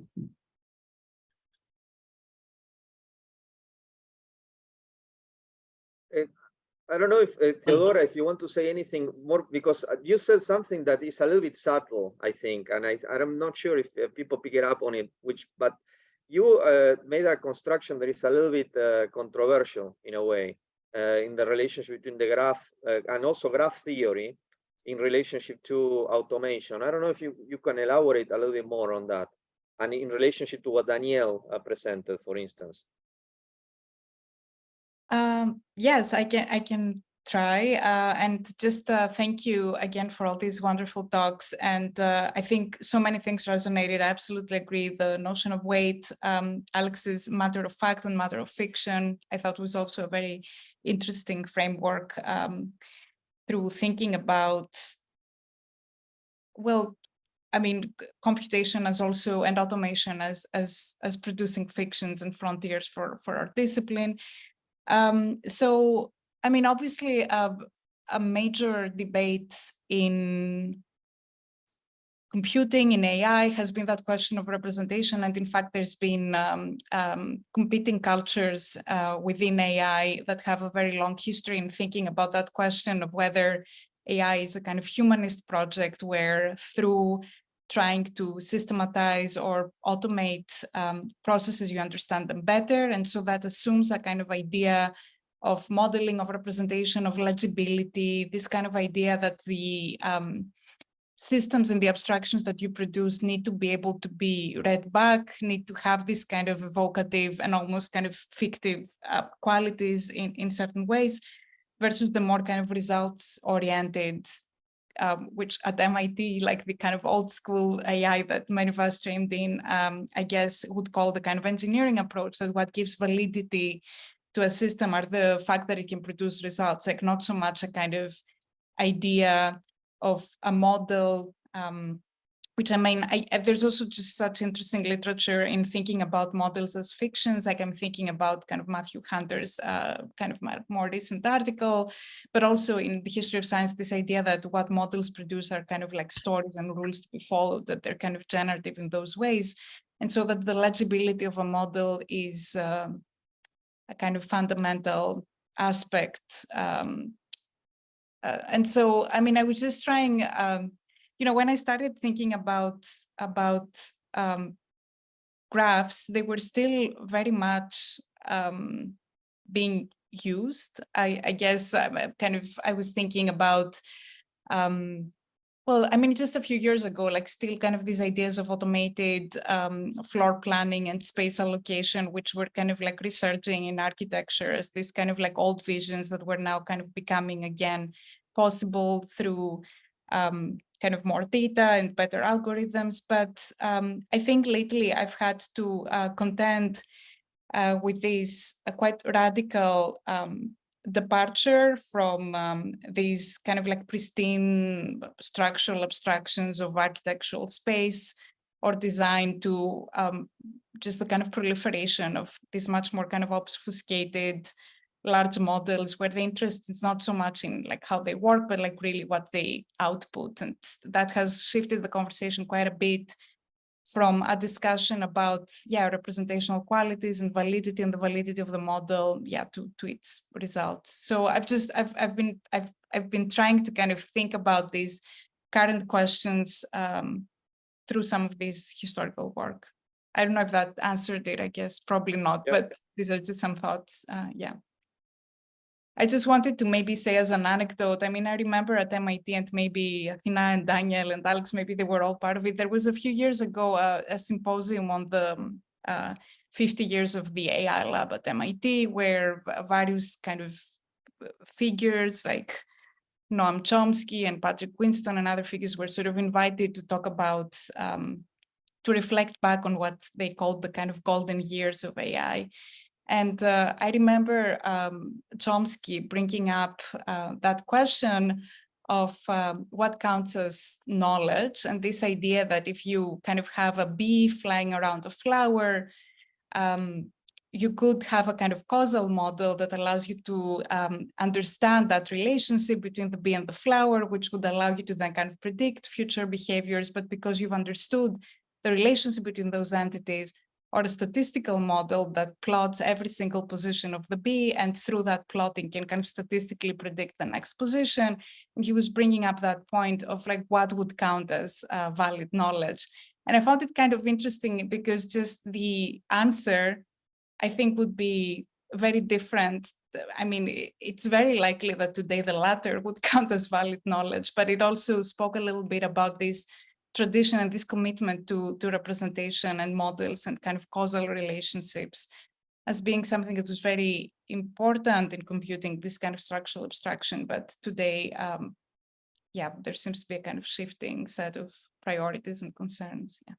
You know, to me, it's very interesting in relationship to Theodora and Daniel, Alex and Galia, the issue of energy and weight. Because the interesting thing about Alex, the validation system of Alex is the feedback problem of the thermostat, right? which is a principle of also, right, of a different type of knowledge, right? So I wonder, it's very interesting, Alex, what you presented about the problem of the electrical grid, which we're also looking at, right? Mhm. The validation system of how the efficiency of the network, right, in relationship to the distribution, capturing, right, it's like a completely different validation system. So I'm glad, Theodora, that you're mentioning the different problems of knowledge, because I think that there are four very different issues of knowledge presented. So I wonder if Alex or Galia, you want to share anything in terms of that. I want to just add that, yes, weight can translate into energy and be eliminated as a variable. But I think that that's the tendency. The tendency is to reduce things to one thing: energy, money. Of course, everything, most things in life right now can be reduced to money or energy, and they end up being the same thing. But at the same time, when you confront the bee, when you confront the flower, you realize that you reduce the flower and the bee. And the same thing happens when students see a beam that they know how much it weighs, but to carry that beam, and they know 4 people are not enough, they need 6. But when they encounter the beam, it's a different, even you cannot reduce it anymore. It becomes a larger issue. And I think that this is where beauty, and I'm so, the biggest compliment that anyone can tell me when I finish a presentation is beautiful. And thank you very much. Because I think that's the thing that I don't want to reduce. And I want to find ways of using all the things that we're doing to scream and to do something beautiful. Screaming is as important for our culture right now as it is to function. And I think we have a moment where the machine is silencing a lot. And so I think the issue of the malfunctioning machine, the robot that doesn't find its path, that creates a traffic jam, is to be taken on. I don't know, I wouldn't say celebrated or work on, but it's something. The beautiful and the beastie are needed.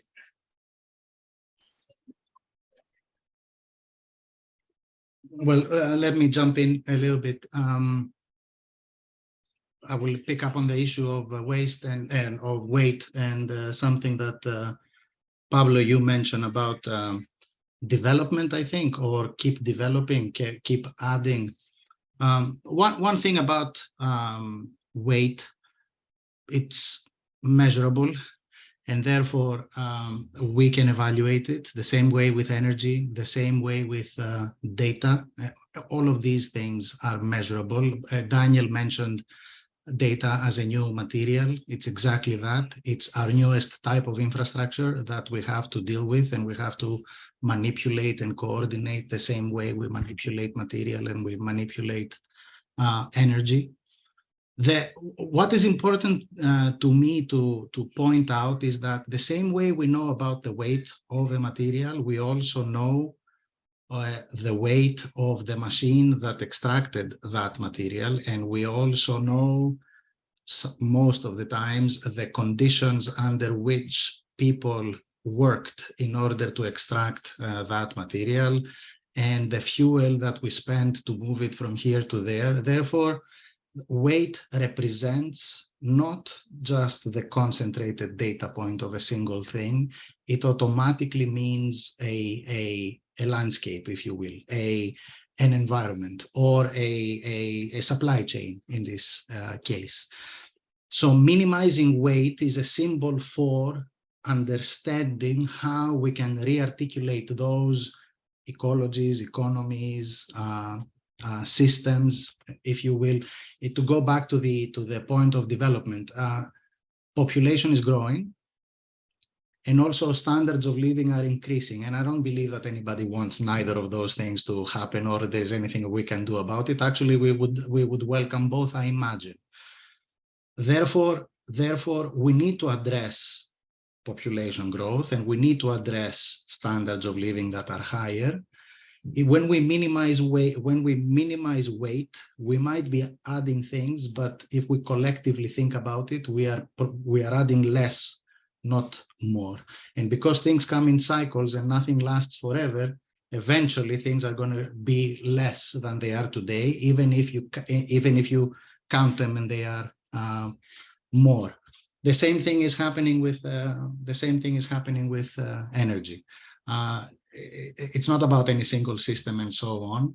Is understanding that behind any technology, there is an economic model, there is an opportunity to create a new economy, there is an opportunity to create a different kind of social engagement, and that is through the design of a dumb thing like a radiator or a sensor that tells you when to turn on and when to turn off your system. So I wouldn't say not keep adding. I would say that the next time we add, we make sure we reconfigure at the same time. We don't take for granted the politics of the way things are happening, the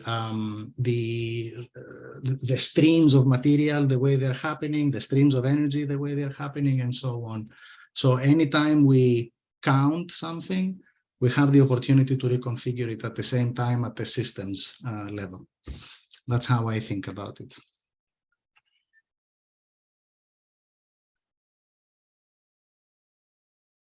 So Dora, I wanted to ask you something.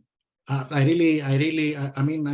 enjoyed all presentations. I also learned a lot by you. I wanted to ask you something because you keep teaching all of us the lineage of computation, and I really enjoy reading your things and like hearing you because you trace them.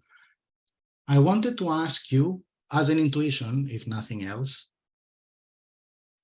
has anything changed fundamentally from when the computation in architecture, computation in space was conceived until today, other than the fact that we can do it more, faster, more complex, and so on? Has anything shifted in the way we are doing it, or are we still doing the same thing, but, you know, better, faster, cheaper, or whatever, all of these kinds of things? Do you have an intuition about this? Well, thanks, Alex. First of all, I don't think I would be in a position. I mean, I can give you my personal opinion, but that's what I want. Yes, but I feel that I'm really part of a field. So, for instance, I'm not the only one tracing the lineages. I feel, kind of collaborators like Daniel. And in fact, I think that's part of the hope, that we can think of an expansive field of kind of thinking about the history of computation and the digital ever-shifting thing, because all contemporary concerns might shift the context that we're analyzing and thinking about.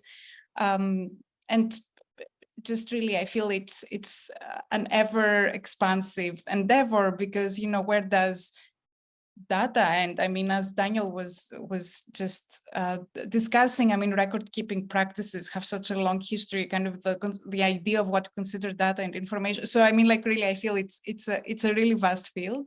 So it would really be kind of a hubris for me to kind of claim any kind of position in saying how things are. But I guess your question is part of what motivates, I think, also for many of us, I feel that desire to go back to the past. I mean, in my book, I'm using this idea of the skeleton and this idea of the ghost and the haunting as a way to talk about how that past might persist in our present. I don't think, obviously, it would be very reductive to claim that things are continuous completely, or that nothing has changed. I mean, I think we can definitely trace the persistence of some of the fictions and frontiers that were laid out in these early experiments as still being very much present in discursive or technical formations around computing. So ideas about seamlessness, as Daniel was just bringing up, automation, these kind of questions about messy data and pristine kind of algorithmic abstractions. I think there's a lot to think through. And in those histories, because I I guess it might be the historical distance, but also the scale of this project is a little bit more tractable. Like you can trace them to specific settings, to specific kind of institutional contexts. Here is today, there's such a kind of proliferation, like everything, like information is everywhere, everything is digital, like the machine is everywhere. So it's a little bit, maybe because we're living it, it's a little bit harder to take the distance that is required. So I really liked your idea about fictions and you know that each of these projects also produces a fiction.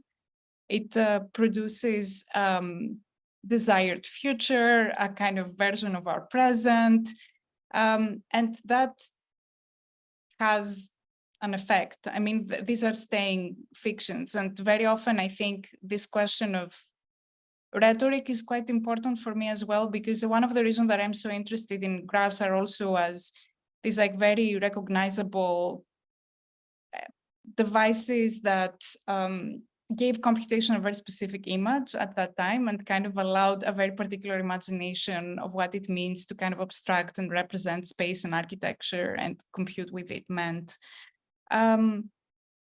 So yeah, I just feel that very often the historical work allows us to, I mean, very often there's a kind of idea either of just really seeing very clearly kind of persistent tropes, which, you know, then we can kind of recognize and unpack. And I think often a lot of another reaction that I have when, for instance, like students are confronted with some of these histories is a sort of techno-nostalgic, like, you know, because there was a sort of like openness and a kind of boldness in some of these early projects that today seems to have dissipated in a little bit more kind of pragmatic. Yes. But I'd love to hear what Daniel thinks about that, because I very much see Daniel as a collaborator and kind of participant in all of these questions. So yeah, or Pablo. Yeah. No, I would agree, like through the lens of my own historical work, it's very clear how the conceptual skeleton, to use your word, Fedora, or the conceptual scaffolding of today's architectural computing was laid out in the 50s. And it wasn't architects. It was a coalition of engineers, mathematicians, and so on, who worked together to envision a new context for design, where the agencies were kind of redistributed and reimagined in different ways. There's not one way, there's different ways, but those tropes persist, and architects sort of engaged with those tropes and added to those tropes a series of very interesting and appealing sort of visions. But to me, it's fascinating to see that kind of collusion of big technological projects, government-funded technological projects. It needs to be said. These were labs that were funded by by military kind of interests and government interests to bring together manufacturing and design in the context of computing, right? And those created a lot of interest within research universities, and architects were like moths to the light and invented in conversation with those technological projects the kinds of visions that we continue to inhabit today. And I find that fascinating and interesting. And I don't want to kind of place too much agency in the kind of these large technological projects, but I think the history of computer-aided design and numerical control shows us that there is a dialectic relationship between those large projects and political projects and particular cultural practices, and we are part of that. Mm-hmm. I would say very briefly that when I see the 50s and I see your presentations, and I see the own trajectory of a place like GSAP, Columbia University, I think the dreamers, the people that dream about technology 50, 60, 20 years ago were more, and people used to dream about the future. I think people now have nightmares about the future. The majority of us are preoccupied with these things, and I think that has changed. The tools, the way we think, the way we work together, it's similar, but but I think this sense, the kind of open potential of things have shifted from problem solving and a more optimistic view, dreaming of things, to a more nightmarish and controlling, and maybe more aware of the negatives impulses of society. But that's my preoccupation. I see a lot of students very preoccupied. I think, Galia, that I partially agree with what you're saying. One of the issues is, and I think it's a very interesting problem, I would shift a little bit what you just said, because one of the issues is that today is everything about problem solving. I think it's the other way around.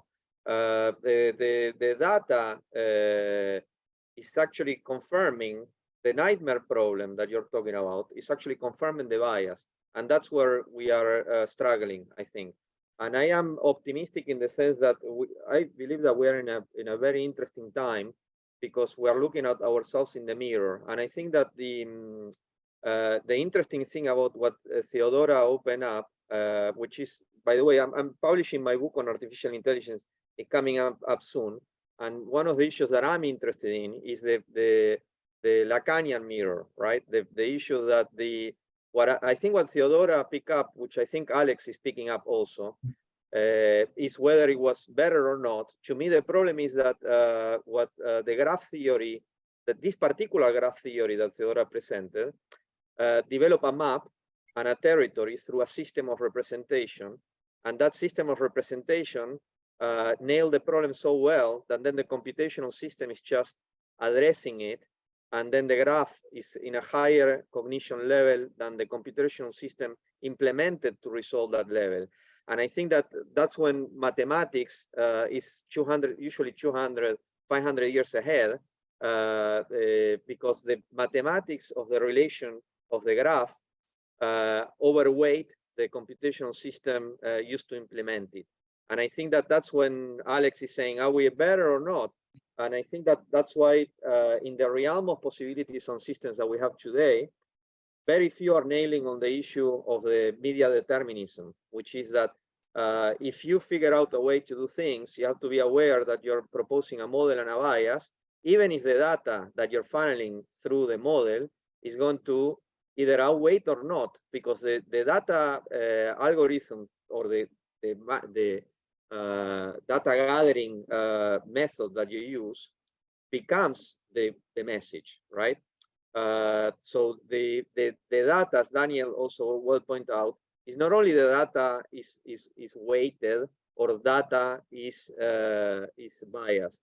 It's also that the graph theory or the system that we use to implement the data already has other problems. So to me, what I'm trying to figure out, or the discussion in the book, is the relationship between the two and when and how one awaits the other. And I think that Theodora presented that issue very clearly. And I think that it was maybe a little bit too sophisticated and too pointed as a question. But I think that to me, the issue is the relation between that and energy. How do you deal with that, right? When energy actually proposes a totally different network system in which the flow is what validates the system. Because if you lose a little bit of energy, then you have to change entirely the system, and then the graph is totally wasted. And also Theodora, Alexander Klein, right, was working on this issue in the 1930s.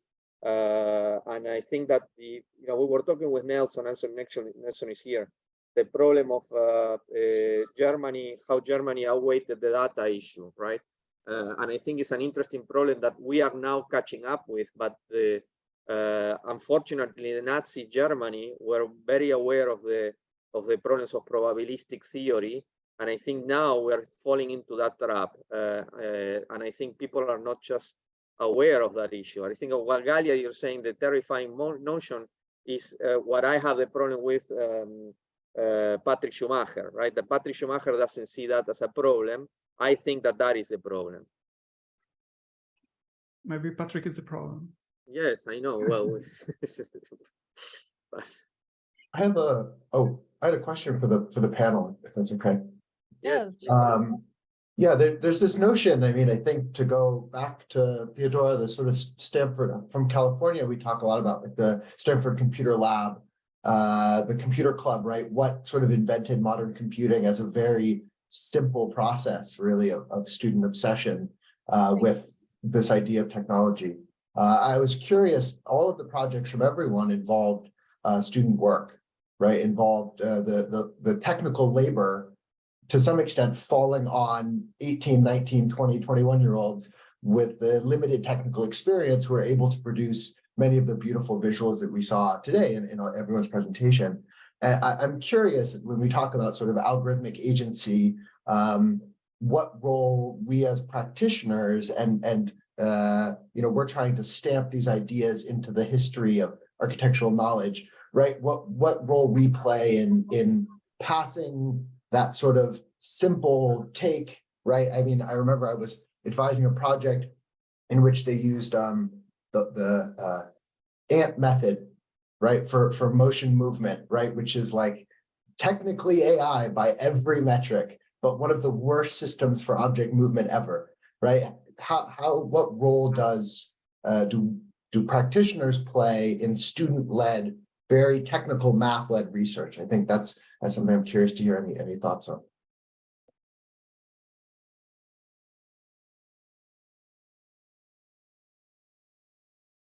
You're describing the Kutz algorithm, right? The ant movement. Yeah. Sure. As students who might come in to solve one of the 50 problems that have been produced today, that might seem like a great problem. Yeah. I think that one, just maybe we're running a little bit out of time, but just maybe as a wrapping up a little bit, what you are raising up to me is one of the keys, and I call it. I think that Daniel was actually saying, right, like we're following the steps of engineers. That to me is a problem. I think architecture historically, and that my book is actually about that. It's about reclaiming a territory that I think is getting lost, because if we continue applying tools that have been developing outside the discipline, I think architecture is dead. It's goodbye, right? And I think that the only way for architects to survive as a discipline is to actually develop the systems of representation that affect the discipline. And I think that many are trying to do that. When I presented this problem back in the 2000s, people did not like it at all, because I was saying architects were not the authors. And I think that authorship usually is referred as the machine as the author. But what about the author that actually programs the machine, or the author that conceives the machine? So my theory is about rethinking architecture in terms of developing media in order to problematize media determinism. So I think that the question that you're saying, architecture and computation, what is the relationship? I think that that's what needs to be resolved today. Otherwise, we're going to disappear. And I think it's very clear what's happening today with the systems that are displacing architects. And the only way to reclaim that territory is to develop one that can compete. The problem is the digital feudalism. The problem is that architects alone, we are never going to be able to get enough funding as Elon Musk is able to do through the lies of Elon Musk, right? The idea of capitalism as a monopoly, money funding engine. And I think that grants are a problem, because we are all writing grants independently, and it's not collaborative. That was one of the objectives of the symposium, to rethink collaboration, because if we don't get all together, we're going to disappear. If we do not build up something that can compete, capitalism, I mean, I'm very critical of capitalism. I'm a New Yorker, an American citizen, but I think that if we continue with capitalism, the world is going to be extinguished, and we're all going to be dead. So I think that the problem is, how do we compete with a monopoly such as Musk or OpenAI, right? OpenAI is the monopoly now, right? They control everything, even the data that we produce. It's like crazy, right? So we cannot compete by creating one system, because we don't have enough power. So the idea of collective automation to me is to do what the system, some of the systems that we are all using, Reddit and platforms and so on, in which we could build up a power that could be equally as powerful as the digital feudalism that is imposing onto us. That's to me the issue today. All right. Perhaps because we're running out of time, unless someone has any last. Nelson wants to say okay, something. Yes, please. Nelson, make it like the closing statement or the closing. Thank you. But no pressure. Hi, no Athena. pressure. Hi, everybody. Nice to see you guys, and thank you for the presentations. They were actually quite remarkable, and so I want to congratulate everybody on that. I just want to kind of ask a question, because I always have this sort of conundrum every time I'm talking about technology in general, but specifically about like artificial intelligence or like deep learning, which is what it really is. Are we, because I think the problem here is knowledge versus just application of some knowledge produced by somebody else, which is not the same thing. You know, when you're implementing, Pablo brought this up, when you're implementing a graph, you don't really have to understand it. You just need to have it from the mathematician who does. Okay, so are we doing just engineering when we are applying things, or are we actually using knowledge and producing knowledge? For me, if whatever it is I'm using, be it ChatGPT or whatever it is, if I don't learn anything, it doesn't interest me. Like, I'm not interested. Just if it's just like to get results, it's like the discussion between physicists, you know, quantum physics, like the shut up and calculate approach and the realist approach, which is if you can't understand it, you're not really doing it. It's doing you. So for me, I just want to kind of leave that out there to see what you think. Like, what do you think about that? Like, can we define engineering as just tinkering and getting results, even if you don't understand? And science and knowledge, when you understand, even if it doesn't work. Thank you. Maybe I'll quickly jump in to just say that I mean, again, historically, this has been such a present debate in the AI community, the scientists versus the engineers.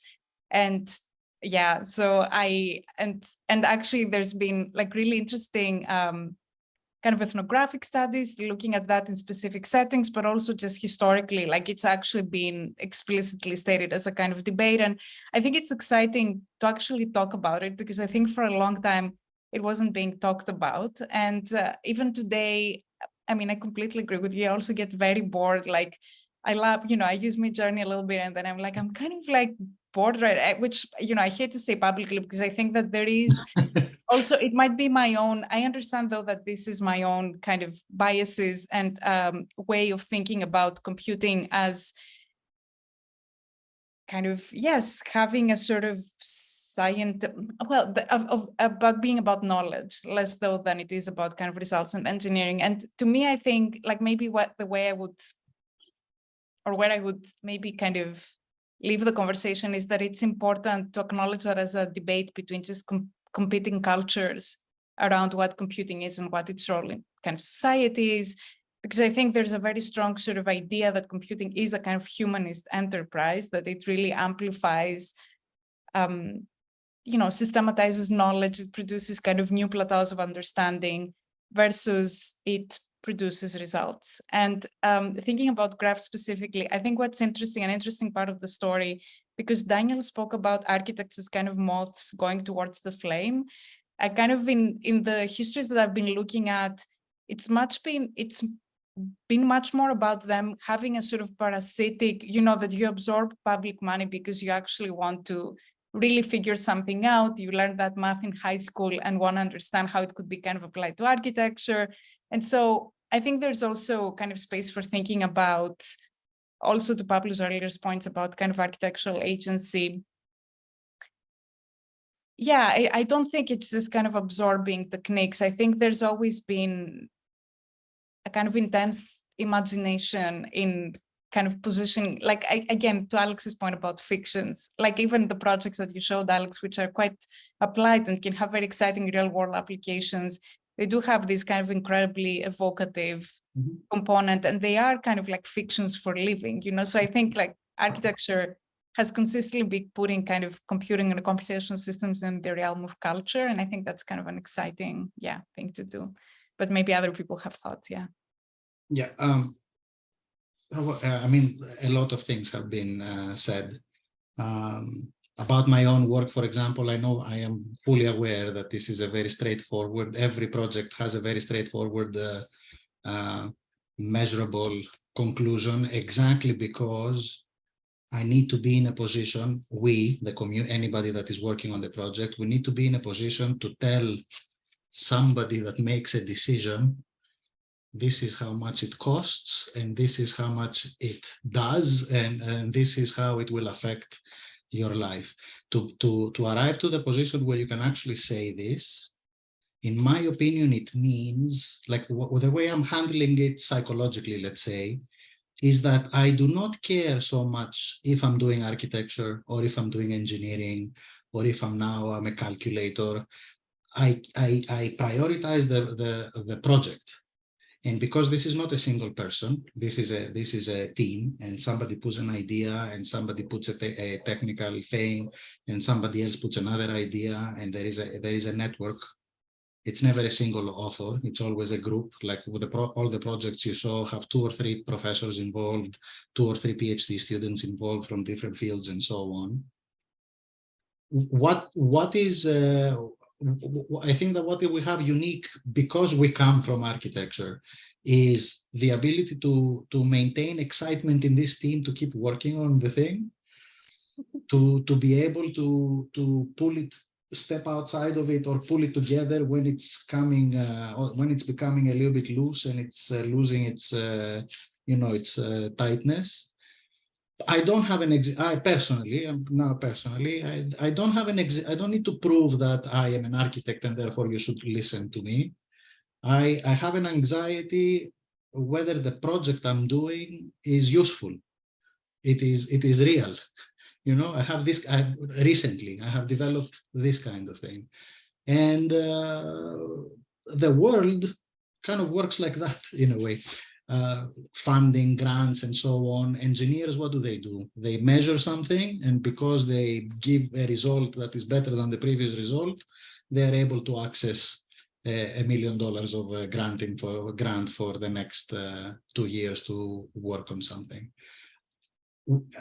So we should be able, through our imagination, through our competence, through our social cultural awareness of technology, we should be able to arrive at better numbers. That's how I see it. We should be able to arrive at better numbers, and what numbers are those are up to us. Any design project is a hypothesis for me. Is this real? That's how the hypothesis is articulated. Whatever I have in front of me, whatever representation, whatever thing, is this real? That's my anxiety. Is it real? Is it a possible thing? Is it going to happen? Yeah, I mean, I totally agree with you on that. I used to have the anxiety of architecture discipline, like where am I doing architecture? What is the discipline now? I used to study a lot, and we had Eisenman, actually, Peter Eisenman recently, the school, like Eisenman's work about architecture and autonomy and the discipline. And actually when I went to MIT, you know, I like all this kind of like was taken, this like perception was taken. I was and then I got like a period of anxiety, like, am I doing architecture? I'm not doing architecture. And then I got over it. And like I was thinking, like, do we need to have this? I mean, especially when we step out of practice, right? Because architecture is a practice, but when we step out of it and do research, and research is inherently like interdisciplinary, and like Daniel touched on that, like, do we still need to have this kind of stress about proving the autonomy of the discipline? And I don't know, like maybe, yeah, it's a question. I know that Pablo has a different. No, but I don't misunderstand what I say about discipline. I didn't mean discipline in that sense, because the problem is, for instance, a mathematician, you cannot do interdisciplinarity if you don't know the math. I mean, we cannot play to think that we are going to do math better than a mathematician. And that's when the interdisciplinary discourse fails, because we cannot pretend that we're going to replace a scientist, because you need to dedicate your entire life to know very little about reality. And that's when I think that the interdisciplinary discourse, you have to be careful, because if you don't provide something to the table in the interdisciplinary discourse, I come from Bateson, right? Like Gregory Bateson invented the word interdisciplinarity. I understand it in a very different way. I think that there is a confusion today in terms of disciplines talking to each other versus playing to be interdisciplinary. I think that there is a confusion, because that's not what Bateson meant. Bateson meant that experts bring to the table a problem from different points of view, and there is something to resolve. That's a problem-based learning, right? And I think that when we play outside the boundary of knowledge, we are translating knowledge, and I think that that's one of the issues today. So for instance, I give you an example. In machine learning is full of translation, and there are different data formats that are problematically transferred into ridiculous numbers. And if you lose track of the math, you're translating something that doesn't make any sense. And you're going to validate the output, because it's what Nelson says, right? If you're not aware of the process and you're just applying a technology or applying a science, you're going to fall into the trap that you're going to think that you're in control of the problem, where in reality the problem controls you. And I think that in terms of media, that becomes an issue. And I think that that's what Alex is. I think that Alex, I agree with the disciplinary, or whatever you want to call it. To me, it's transdisciplinary more the perhaps the word. I call it what Alex is doing with energy. Huh? I call it adisciplinary, without a discipline. It's in the background. It's a soup. All disciplines are a soup around us, and we just grab a part of it and we do something with it, then we throw it back into the soup. Then we grab something else, we do something with it, we throw it back into the soup. That's how I see it. And yeah, everybody contributes equally to this. I mean, the anxiety we have is like, what is the specific thing that we are putting into the mix from because of our education and because of the way we are.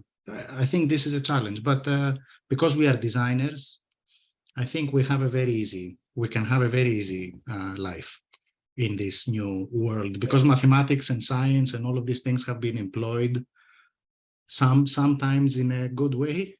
Sometimes they lead to things like the climate crisis and the inequity and so on. It's the same mathematics that do all of these kinds of things. So it's the way you apply them and the way you put them in the world is something I think we have an expertise in. But maybe the difference is between architecture and design, because the issue to me today is that I feel that especially in the division between techne and archi, right? The problem is the design. That I don't think that in design you can do politics. Like, in other words, the politics of the system or the structure, when you do design, is not there. And I think that the architect, as a contractor or as a constructor, or the architect of the mathematics, right, is a little bit more aware of the politics of the structure that are working through. That's why, and that's what I see in your work, by the way. I see that you're working with the network structure of the energy, and that's your politics. You cannot just design as a designer. You are designing the structure of the system, and that's what I perhaps disagree on. We don't understand. We don't understand. We don't see the design in the same. We don't use the word in the same way. Exactly. We see design as a process of putting together society and technology in a very basic, way. Design also involves aesthetics, and aesthetics is politics. Yeah, absolutely. In that sense, absolutely. Yeah. Yes. So I just probably want to add that. Oh, no, go ahead. Okay, the quick. No, it's all right. It's all right. No, go ahead. Now I'm curious. I want to listen to it. No, because just the whole discussions, it went on at the end, like a semantics discussion in a sense. So no, I just want to add that my definition of I left architecture as a discipline a long time ago. For me, it's an organizational principle that you can find it everywhere, actually. So just to leave it there. So it's not important. It's just like my personal. No, it is important. I think, like, because it gives validation to us that like studied architecture, that there's no big deal. At the end, it's no big deal. We're all doing it. Yes, absolutely.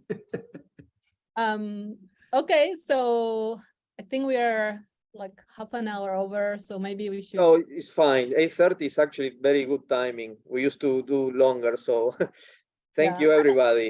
Yeah, we so- had a wonderful discussion. Thank you all so Yes. much. And the presentations were like, all of them intriguing and everybody kept to the 20 minutes, so we appreciate the concise presentations. They were all very clear. So thank you so much.